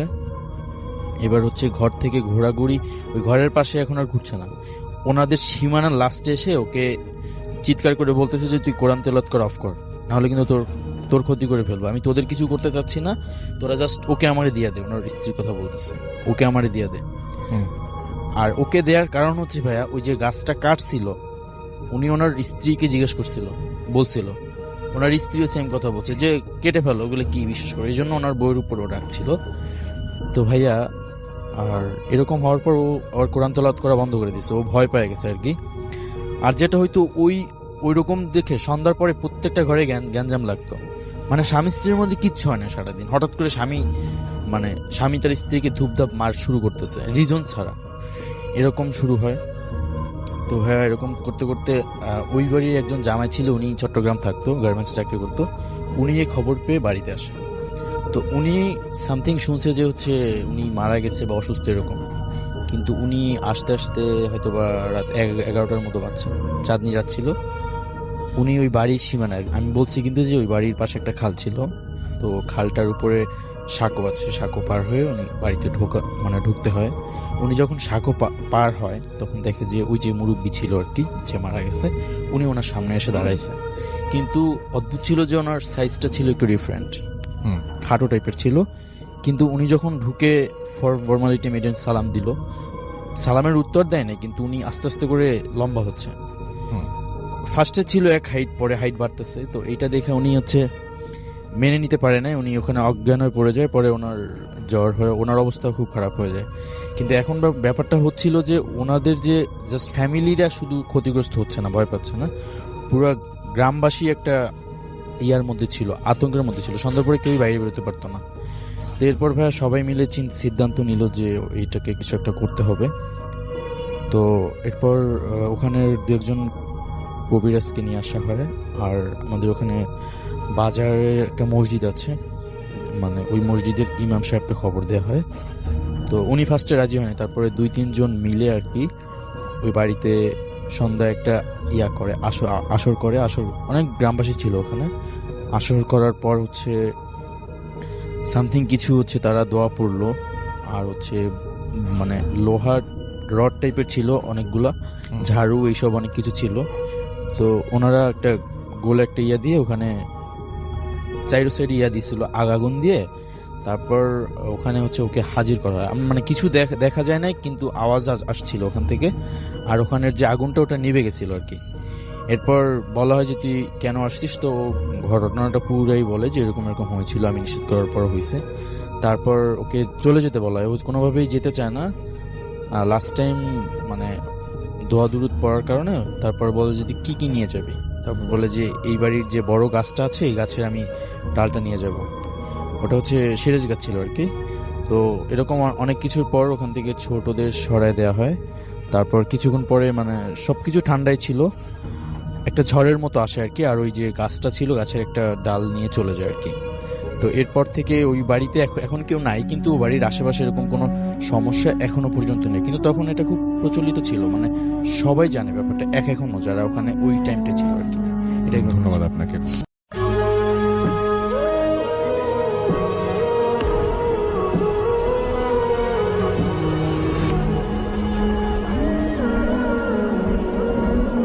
আসসালামু আলাইকুম প্রিয় লিসেনার্স, ধন্যবাদ জানাচ্ছি আরও একটি নতুন ভূত এফএমে। আশা করছি আপনারা সবাই ভালো আছেন এবং ভালো দলে আছেন। তো দর্শক, প্রতিদিনের ন্যায় আজকে আমরা চলে এসেছি নতুন একটি এপিসোড নিয়ে। যে এপিসোডটিতে আপনাদের গল্পগুলো পড়ানো হবে এবং আমি আশা করছি আজকের এপিসোডটি অবশ্যই আপনাদের কাছে ভালো লাগবে, কারণ আজকের এপিসোডটিতে আমরা বর্তমান সময়ের সবথেকে আলোচিত লেখকের একজন, তিনি আমাদের কাছে একটি ইমেল পাঠিয়েছেন, আমরা তাকে বলেছিলাম, তো সেই ইমেলটি এখন পড়া হবে। তাই আমি আশা করছি আপনারা সবাই ভিডিওটি মনোযোগ সহকারে শোনার চেষ্টা করুন। ঢাকা থেকে কুমিল্লার দিকে যাচ্ছিল একটি বাস। রাত, একদম মধ্যরাত, সময় তখন প্রায় 12টা। রাস্তা ফাঁকা, চারপাশে খুটখুটে অন্ধকার। বাসের যাত্রীও বেশি ছিল না, মাত্র 8 থেকে 10 জন। সবাই ঘুমাচ্ছিল। হঠাৎ এক বৃদ্ধ হাত তুলে বাস থামালেন। ড্রাইভার অবাক হলেও দয়া করে বাস থামালেন। বৃদ্ধ উঠে এসে একদম পিছনের সিটে গিয়ে বসলেন। বৃদ্ধ কারোর সাথে কথা বলে না, শুধু মৃদু স্বরে হেসে চললেন। তার চোখ দুটো অস্বাভাবিক লাল, চুল এলোমেলো, আর শরীর থেকে আসছিল অদ্ভুত কাঁচা বিশ্রী রকমের কিছু গন্ধ। এক সময় পাশের যাত্রী সাহস করে জিজ্ঞেস করলেন, মা, আপনি এত রাতে একা যাচ্ছেন? বৃদ্ধ নারী শুধু তাকালেন আর বললেন, একা তো না, তোমাদের সাথে আমি তো আছি। ওই যাত্রীর বুক কেঁপে উঠল। অনেকটা মানে ভয়ের আভাস পেলেন তিনি বুঝতে পারলেন যে আসলে এখানে অন্য কিছু একটা হচ্ছে, কারণ সেই বৃদ্ধর আওয়াজটা তার কাছে তেমন একটা সুবিধাজনক লাগেনি। বাস চলছিল, কিন্তু হঠাৎ ড্রাইভার লক্ষ্য করলো হেডলাইট জ্বালানো সত্ত্বেও রাস্তাটা যেন দেখা যাচ্ছে না।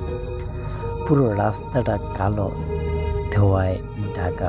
হেল্পার জানালার বাইরে তাকিয়ে দেখলো বাসটা যেন একই জায়গায় ঘুরছে বারবার, একই গাছ, একই মোড় বারবার আসছে। যাত্রীরা ভয় পেয়ে পড়ল। সবাই ড্রাইভারকে চিৎকার করতে থামাতে বলল। ঠিক তখনই পিছনের সিট থেকে অদ্ভুত হাসির শব্দ আসলো।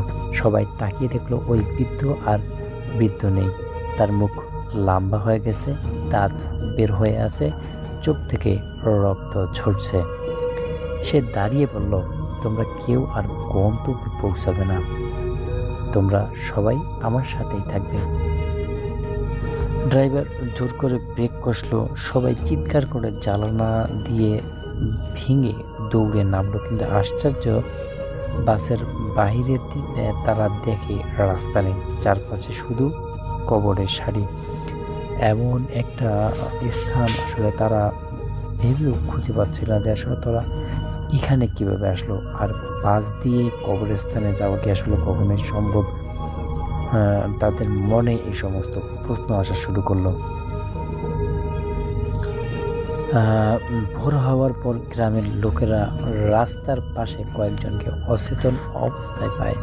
সবাই বলে বাস ছিল, বিদ্যুৎ ছিল, কিন্তু শেষ কেবল কবরস্থান ছাড়া আর কিছুই দেখা যায়নি। এমন একটা অবস্থা আসলে তাদের কোনোভাবেই কাটতেছে না, বা তারা কোনোভাবেই কোনো রকম নিজেদের মনের কথাগুলো বা নিজেদের আক্ষেপগুলো প্রকাশ করতে পারছে না, কারণ তাদের মধ্যে ওই বাসের মধ্যে যে বৃদ্ধ ছিল সেই বৃদ্ধের আত্মা বিরাজমান। তারা এখন সকল একত্রে মিলে কোনো না কোনো কাজে ব্যস্ত থাকে। আর সেই যে বৃদ্ধ ছিল, মানে বৃদ্ধকে পরে তারা দুই ভাই আসলে খোঁজা শুরু করে দেয়। কোনোভাবেই সে আসলে সেই বৃদ্ধকে পায় না, কিন্তু বৃদ্ধ একদিন তার স্বপ্নে আসে এবং তাকে বলে যে তোমার এই পুরনো দিনের যেটা মানে ব্যবহৃত পণ্য আছে, সেই পণ্যটা তুমি যদি একটা শিমুল গাছের নিচে, যেটা কিনা পূব থেকে পশ্চিম বা উত্তর থেকে দক্ষিণ দিকে মুখ করে আছে, সেই সূর্যটা সেই দিন আমাদের আসলে কাজটা করা লাগবে। বা তারা আসলে কোনোভাবেই এটা চাচ্ছিল না যে সেই পাশের ঘটনাটা সবার কাছে উন্মুক্ত হোক বা আসলে এর পিছনে কিছু আসুক। তো এইসব কিছু নিয়ে কানা ঘষার পর হঠাৎ করেই একজন কবিরাজ এসে তাদেরকে বলল, এ ভাষা কি হয়েছে তোদের কি কোনো সমস্যা থাকলে আমাকে বল।